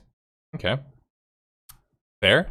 Microtransactions. This game already has a fully stocked shop with cosmetics. Very expensive ones. $20 mounts. Sorry, 20 euro mounts. 25 bundles for weapon skins. That's like isn't the conversion rate in US dollars 1 point something, 1.2, 1.3? Can't remember off the top of my head. So this currency is foreign to me because I'm a dirty American. Let me tell you, this game doesn't deserve to be selling cosmetics yet. It's a buggy mess. There's no excuse for this obvious and blatant cash grab. A game that is so early in development. Both the Battle Royale and the MMO. Talks about the combat a bit here. Says it's nothing special. Imagine Fortnite with fantasy weapons. Okay, that's basically how it looked to me, but I wasn't really sure. I want to test this out. Man, we should do a live stream, me testing this out. Maybe I'll do one. Maybe I'll do one tomorrow. I would love to do that. Look at this guy. Not too bad for a pre-alpha, I guess, eh?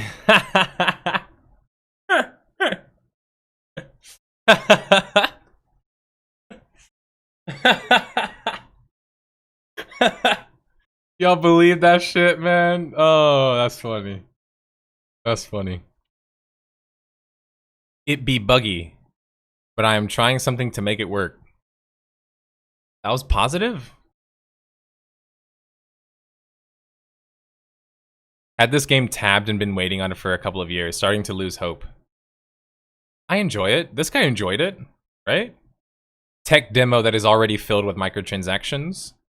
I'm going to update the review. As a battle royale, a genre which I despise due to its randomness and lack of character progression, it's not bad. A vast improvement over the previous offerings, for sure. I do disagree with the microtransactions on principle.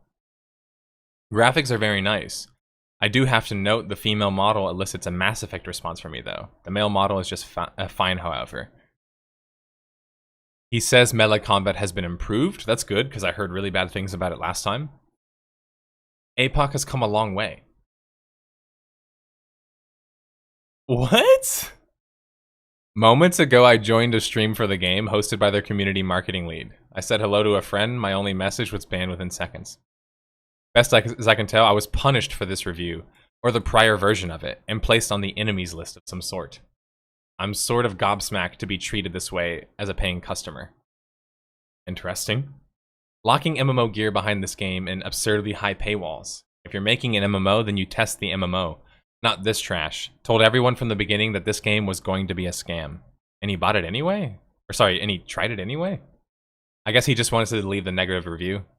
I hope he didn't put a bunch of money into the game just to say I told you so as well, is what I'm saying. As a standalone BR.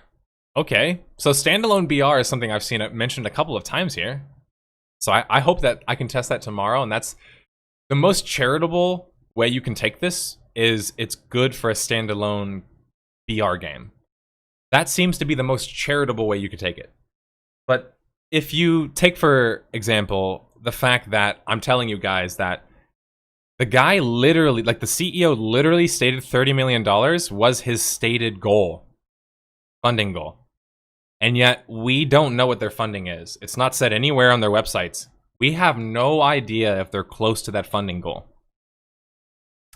Is that why they're adding microtransaction shop into their Battle Royale free-to-play MMO test thing? Because it kind of seems like they wanted some more ways to monetize. It's just a test, right? Then why are you monetizing it? The game's free, right? Well, then why is there a microtransaction shop?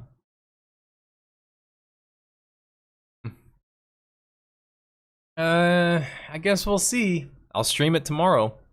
We can form our own beliefs on it. But in terms of the game aside, my viewpoint on Apocalypse as a BR aside, there is a lot of shady shit involved in Ashes of Creation, and unfortunately, this is just more shadiness. Should we go back to the guy who was waxing poetic about it, though? Let's do that.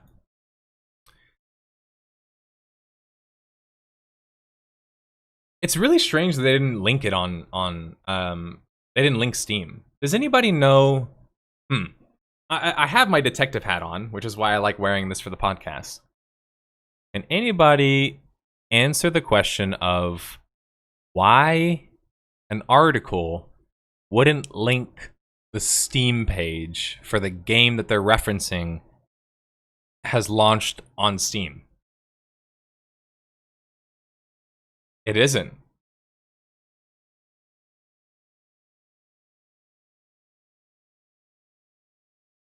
Ludens, to answer your question, here's the second link. It's a link to someone else's article. Look, watch. The team behind Ashes of Creation opened its door on Steam. So the first link, it says open on Steam. So I was thinking, okay, that's the Steam link, right? Boom, let me click that real quick. What? This isn't the Steam link. Where's the Steam link? Maybe it's here. I took a look at the game. Oh no, this is just referencing his other article. Okay. Maybe it's when he said he was honestly blown away. Oh, that's the same article that he literally just relinked. He literally relinked the same article in the exact same sentence. He hyperlinked the same article in the same sentence twice. And it's his own article. What about where it says opened at the end of early access? No, it's the same article earlier. Where's the Steam article? Where's the Steam link? Why aren't you showing me the Steam link? Even where he talks about Steam review bombing. No Steam link. Hey, he linked the Steam charts. Damn. Well, there you go. Now, from the Steam charts, I can click on the store. Check this out. There we go. I finally got here. Oh, so that's why you didn't want to link it. Oh, I see. That's what my opinion is from looking at that. Seems kind of strange that they wouldn't just link it. What do you have to lose from linking exactly what you're waxing poetic about? I mean, you said that you were blown away. You said that it's a solid fantasy battle royale that nobody's playing. Why aren't you linking it? But let's scroll down a bit and see what he has to say at this part, because this is where it seems to get the most interesting. The elephant in the room, monetization, and the MMO proper. I couldn't wrap this one up without at least mentioning the monetization. Oh, thank you. Woo! Just making sure. I realized I touched on it briefly before, but I want to talk about some specifics because yes, the game was originally kickstarted to be an MMORPG first and foremost, and an MMORPG player aggravation over the way this Battle Royale test mode standalone as well as its monetization have been handled as making itself known with Steam review bombing.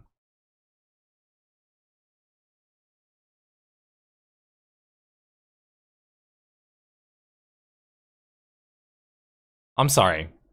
Did you just imply that people only are negatively reviewing the game because they're review bombing because of the MMO aspects? Or because it was originally kickstarted?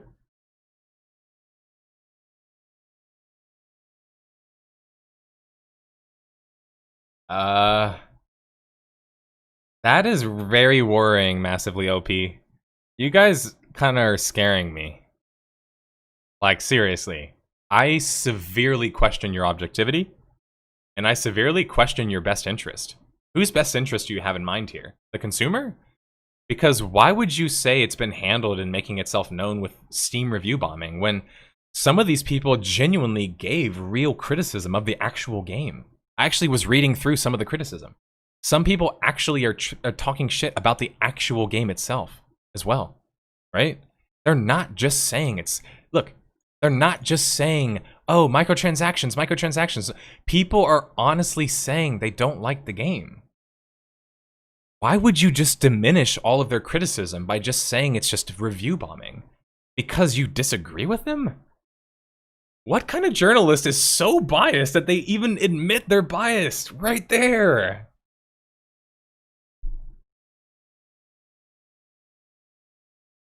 Review bombers type random ass meme comments and say, hey, I love JoJo's a Bizarre Adventure, and then put a negative review. That's a review bomb saying, man, this game kind of sucks. I hate the microtransaction shop. How on earth is that a review bomb? That's honest criticism. That's real criticism. Thus far, the monetization really is purely cosmetic. Really is. He's saying it's not a big deal because it's just cosmetic. You're missing the point, bud. You're missing the point, Mr. Sam. It's not that it's just cosmetic. That's not the concern here. The concern is that there's monetization, period, and a free-to-play Battle Royale test game. That's the problem. It's like you're literally ignoring the context because you just want to look at it like it's just a battle royale. It's not just a battle royale. You can't look at it like that. You can't divorce Ashes of Creation Apocalypse from Ashes of Creation. You can't. It's literally in the name. However, I can also see that having paid for the legendary path to the game is a huge advantage regarding how many cosmetics you unlock and can quickly unlock. There. Okay, he admitted something, right? Quests are simply dailies. If you're a totally free-to-play player, you have significantly fewer dailies, which results in significantly less experience gain. The true annoyance here, Intrepid is far from alone in...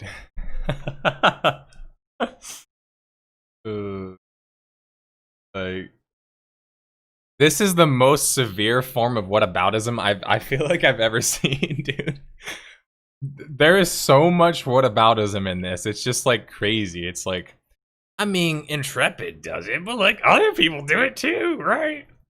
Are other people creating an MMO, stating their funding goal, not meeting their funding goal, not telling people they're not meeting their funding goal, creating a battle royale, then being like, oh yeah, this is the one we're testing. Trust me, it's just a test. It's just a test. Then adding a cash shop and simple dailies for people who can, you know, purchase the legendary pack or whatever, like,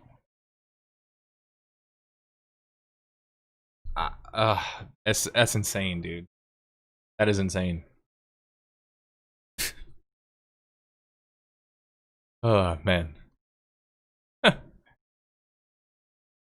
right, let's see what else we can find here. Any other good gems? All right, regarding the BR versus the MMO, I suppose I don't have much else to say. I personally like the idea of a studio trying to come up with new modes to support, test, and promote its real game. That is not what that is, dude. Monetizing it means it's not a test anymore, guys. It's a product. If you charge somebody money in your game, it deserves to be treated as such, right? If your cosmetic shop wants me to spend money on it, why do you get to say that it's just a test? That seems like a lot of like nonsense, honestly. It just seems like something that somebody says when you're defending having a microtransaction shop in a battle royale version of a game. If Intrepid pulls an epic on us and more or less drops the MMO in favor of the BR, then I'll gladly stand beside you, pitchfork in hand. But I truly do not expect that to happen. I think the BR space is full enough that a newcomer isn't going to make the kind of splash that Fortnite did, so there's little temptation to give up on the real game. And Intrepid is clearly still working on the MMORPG for this mode. It's just one tiny component. You do not understand game development. Legitimately, Stamcash, and I will debate you anytime, buddy, you do not understand game development. You don't understand game development. If you think it's just a tiny component, they designed a cash shop for it. What? A tiny component? How could you ever quantify that statement? It's indefensible. It's not just a tiny component, dude. Just because you call it a tiny component. That's a lot of effort that's going into Apocalypse. How you could argue otherwise, I don't even know, honestly. I don't even know.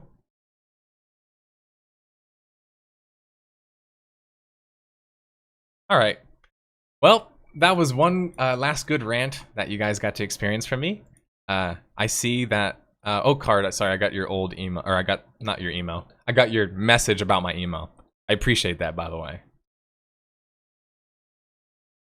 Yeah, what else do you guys want to talk about before I leave? I'm going to leave in a couple of minutes now. Max 5 minutes, maybe?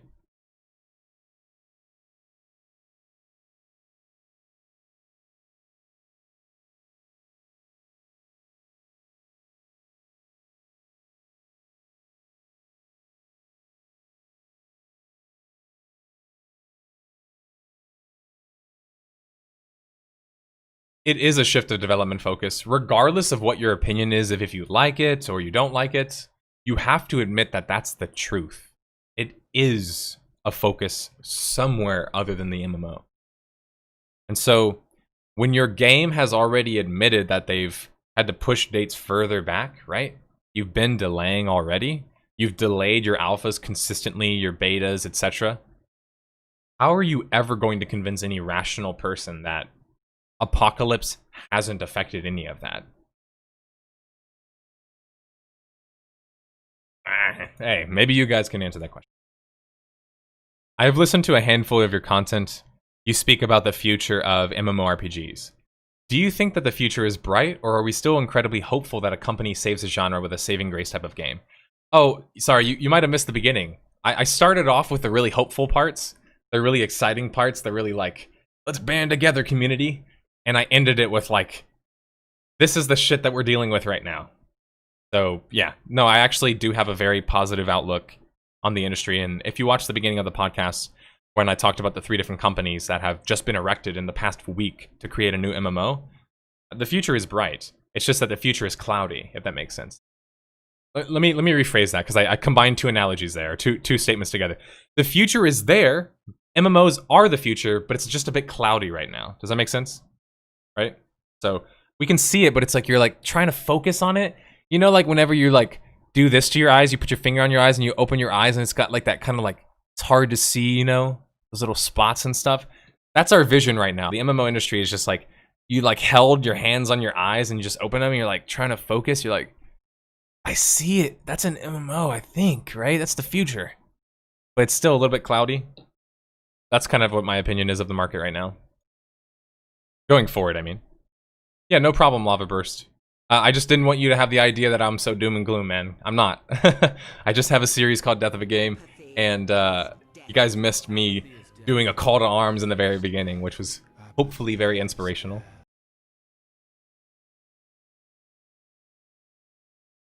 Limpos, I am in a complete agreement with you. I don't think their node system is going to work because I think that their node system is outdated. Their node system already was thought of back then. We've already come up with newer ideas since then. I've come up with a newer idea than the node system. Myself. I've talked about it on the podcast. I have a system myself that I like more than the node system. So I'm not very like, I've never been like so caught up in the node system. When I talk about it in my video, the Kickstarter video, I mentioned it as an early example of emergent gameplay. You know? It's an early example of emergent gameplay, but it's, I mean, it's not really that. It's nothing new. Yeah, exactly. It's nothing newer than what EverQuest Next promised, right?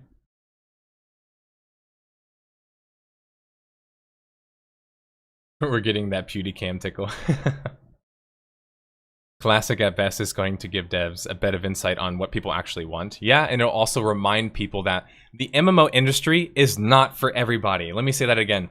The MMO industry is not for everybody. That doesn't mean that we're not accepting. We are absolutely accepting of all types of players, backgrounds, sexualities, interests, whatever. What I mean is that it's not for everybody because it is a genre, which means it has pillars that it's supposed to stand by, right? RPGs aren't for everybody. Shooters aren't for everybody, right? Now I'm going to argue probably a shooter is much easier to apply to everybody, but an MMO was a very specific kind of game. It was not developed or designed to be like, let's appeal to everybody. It wasn't really designed that way, and it's because it's pretty fucking hard to design it that way. It's very difficult to design an MMO that can appeal to everybody. I mean, there's only a few of them in existence. The ones that are kind of in existence right now appeal to everybody. But MMOs are not supposed to appeal to everybody.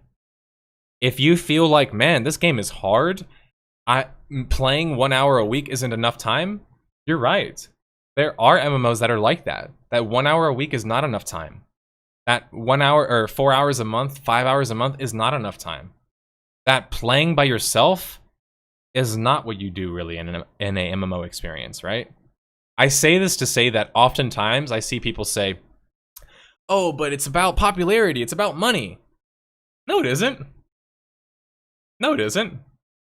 You don't necessarily know if that's what the developer's first thought is, what their first desire is. Maybe a developer just wants somebody to play their game, right? But they also have to make money. So it's not like they can do it for free. So money is always a part of the process, but it's not the only process. If money is the only process, then we make games for everybody. MMOs are for everyone. Yay. Easy modes, super easy modes. Hey, if you have a difficult leveling experience, don't worry. we'll make an easier one just for you in our game. If you do that, if you try and appeal to everybody, you will fail. You will fail. It is so hard to make a game, let alone an MMO, that can appeal to everybody. So maybe, just maybe, we can get rid of that. That whole mentality of making games for everybody. Make them for your target audience. How about that? The kind of audience who's going to play a game where you work together in a community and accomplish a goal together is maybe not the same audience who would play a single-player RTS. Right? Is that a controversial statement? Probably not. And so, why would you market the MMO to the single-player RTS fan? Or to the single-player shooter fan? You wouldn't really, right? Not if you were trying to be a massive multiplayer online game. And so it's just like, that's one thing that I honestly hope we can get rid of, is the idea that MMOs are supposed to be for everybody. They're not. If you don't like a game because of certain design choices, that's okay. That's totally fine. I don't want to get into a big rant about it, but it's like along the same lines of when people talk about Dark Souls, and they're like, but they should make it easier so they can sell more copies. But what if they don't want to sell more copies? What if they want the game artistically to mean what it means? And how they developed it and how they created the experience? What if they want that to be the same experience for everybody? Isn't that their choice as the developers? Why do they have to make it easy just so everyone can enjoy it? What is this mentality of having to make it for everybody? You don't have to make it for everybody. You can make it for very specific audiences. And I think that that's the biggest thing you're seeing in future MMOs at the moment, is that they're not trying so hard. Like Camelot Unchained is a great example I love to talk about. They're not trying so hard to be like, I know PvP is kind of controversial, so here's all this raid content. That's not what Camelot Unchained is doing. This is what they're doing. They're like, hey, we have Realm versus Realm as a big focus of our game. We have 3 different factions. We have the ability to use the cube system and create a bunch of territory. And then resources that you fight over and craft all support the war efforts and the PvP in the game. But I love raids. There's not really going to be any big raids in this game that are not focused on PvP. But shouldn't you do that because I like raids? No, they shouldn't. Because they're not making a game for you. They're making a game for a different audience. That's what I like about what Mark Jacobs said when people asked him, but what if you have a smaller niche audience? He said, that's perfectly fine. Because we're not making a PvP game to appeal to everybody. We're making it to appeal to the PvPers.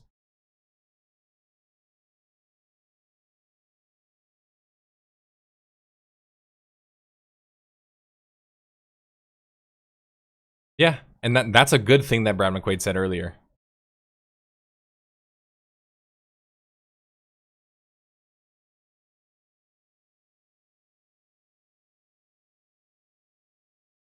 If you want to appeal to everybody, you end up not appealing to anybody because you'll never get far enough for them.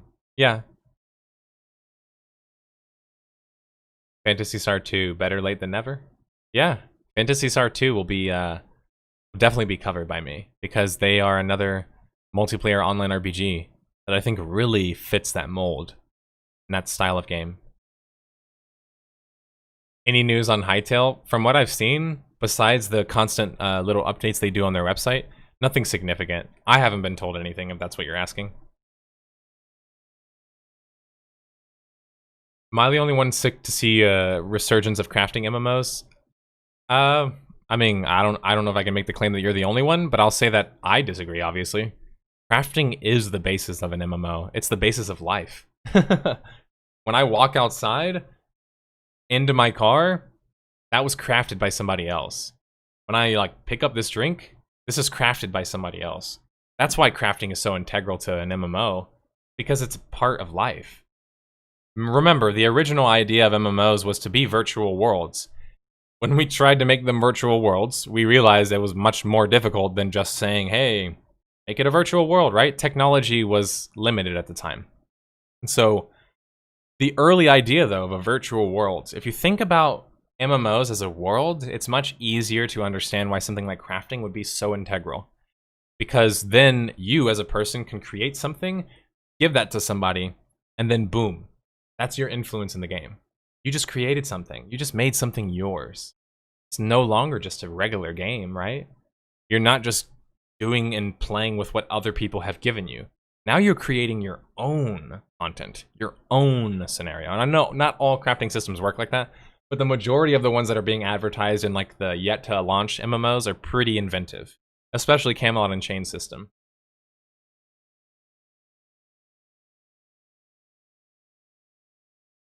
Yeah, the multiplayer online RPG market is a market that does absolutely have space. It can gobble up a lot of these pseudo MMOs, and they'll fit in just fine.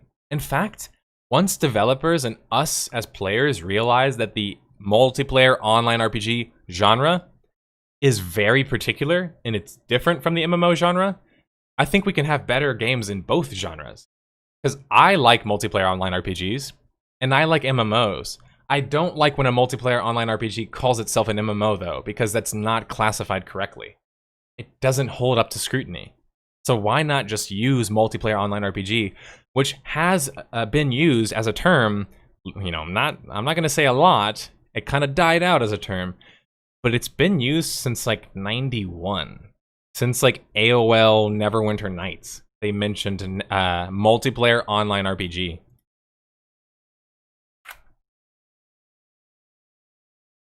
Check this out.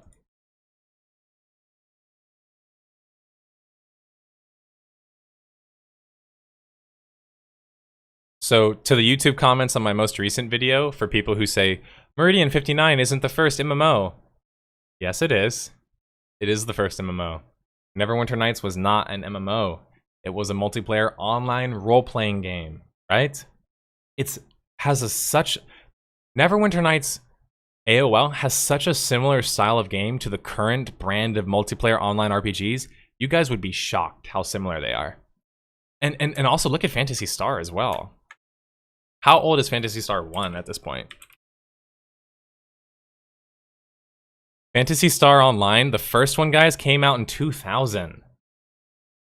This is a multiplayer online RPG. And if you want to add another term to that, you could even make the argument it's an ARPG. But multiplayer online RPGs have existed for some time. It's just like terminology is this very interesting thing in gaming because we're such an early industry. We don't really know what to call certain games. We don't. And I will leave you guys with this.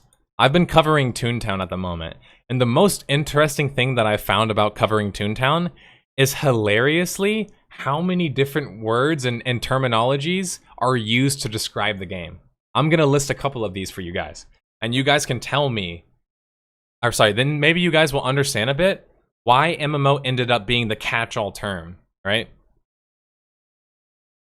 Laziness, but anyway. All right, so let's see. Scrolling down here. Trying to remember where it was at.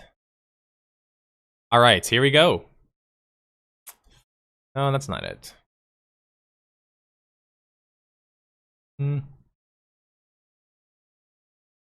Trying to make sure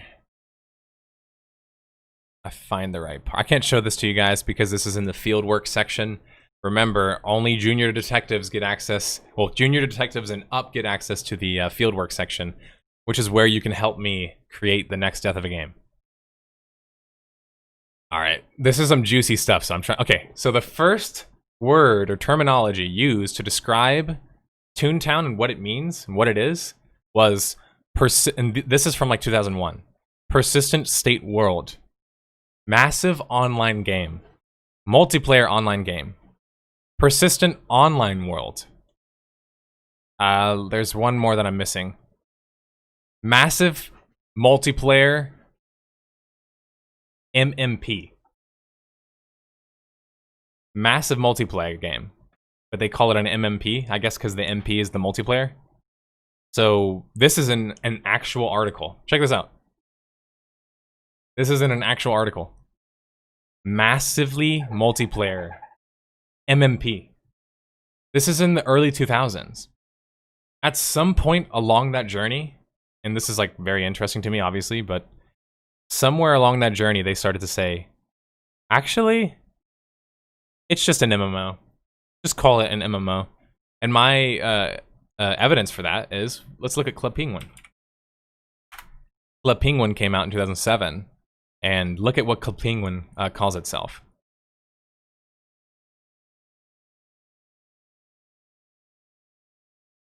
Club Penguin was a massively multiplayer online game. MMO. Launch date 2005. Sorry, I said 2007. They were acquired in 2007 by Disney. So it launched in 05, and by then people were already starting to call it virtual world, right? But that word was kind of fading away. But that was when the resurgence, or rather the... I wouldn't say resurgence, because MMO has existed since like 98 or 99, but it wasn't widely used and almost like exclusively used until about, at least my research isn't done yet, but it seems about 2005, 2004, everything starts to get called MMO after that point. I just thought that I'd mention that to you guys because it just shows you how early this industry is, that just a decade or two ago, people were completely unsure what to even call these games. They didn't even know what to call them. Is it a persistent state world? Is it a persistent online world? Is it a persistent multiplayer online world? Is it a multiplayer game? Is it a multiplayer online game? Multiplayer online RPG? Massive multiplayer online RPG? Is it a virtual world? A synthetic world? There's just so many different words and terminologies that were used, but primarily speaking, the only one that remained was MMO. Virtual world as a concept, of course, it still exists. It's been existing for a long time, way before the MMO industry. But virtual world isn't really used that much anymore, unless maybe in certain specific contexts like Second Life and games of that nature, avatar-based games.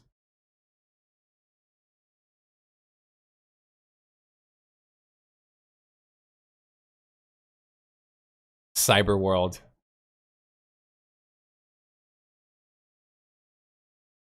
The thing, if a game is massive, the individual impact gets kind of lost. That's why some people may like something different. Yeah, that's kind of what the multiplayer online RPG market is kind of there for. It's like, if you just want to play with your friends and you want to play cool story content, maybe like IP-themed story content, like Final Fantasy, Elder Scrolls, then that's a perfect genre for you.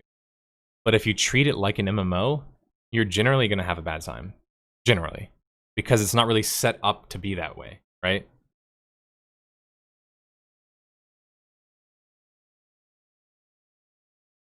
We all agree now that they are just worlds. Yeah, I mean, if we want to just simplify what it is, what it means, I think world is a very simple way to say it, because world is a term that's been used since who knows how long.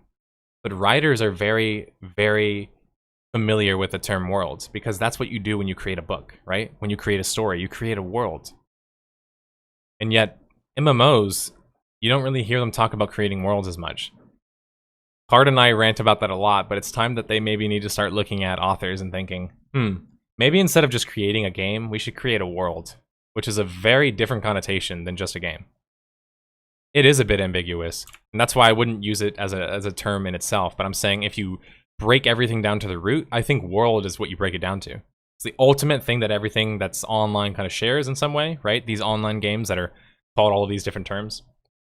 Anyway, I'm leaving today. Look at me, I'm sweating again. I sweat for you guys. Thank you for watching episode 53 of the 6 Pixels Under podcast. I hope you guys learned something today. And if not, please stop watching me, because I'm a horrible teacher apparently if I can't teach you guys anything in 2 hours of my rambling. I'm a horrible teacher. I'm like that lecturer where you just like fall asleep during. Like, I don't want to be that lecturer. So just, you know, make sure that you guys let me know. Is this interesting to you? Do you guys like to talk about this kind of stuff? And is it helpful? Because ultimately, that's why I do this. Like, if I didn't get paid, I would still make videos. If I didn't get paid, I would still love MMOs. If I didn't make a living off of it, would it be harder to support it in the way that I do now? Absolutely. But I would still support it. I still love MMOs. So really, like, the crux of my channel and what I stand for is it's education. So I will leave you guys with, be an educated consumer. Just don't be a consumer. All right. And also, keep dreaming, guys. The future is there. Remember, it's cloudy, but it's there. So I don't like to talk about the negative stuff nearly as much, because I know that can feed into the mentality of like, We're doomed. Nothing's coming. I want you guys to be hyped, but be hyped when it's justified. There's nothing wrong with being hyped, just when it's justified, right?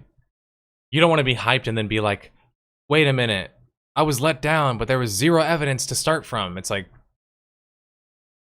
you were kind of delusional then. What was your hype based off of? You can be hyped. Just know why you're hyped. That's all I'm asking for. Anyway, I love you guys. I'll see y'all later. Thank you for watching.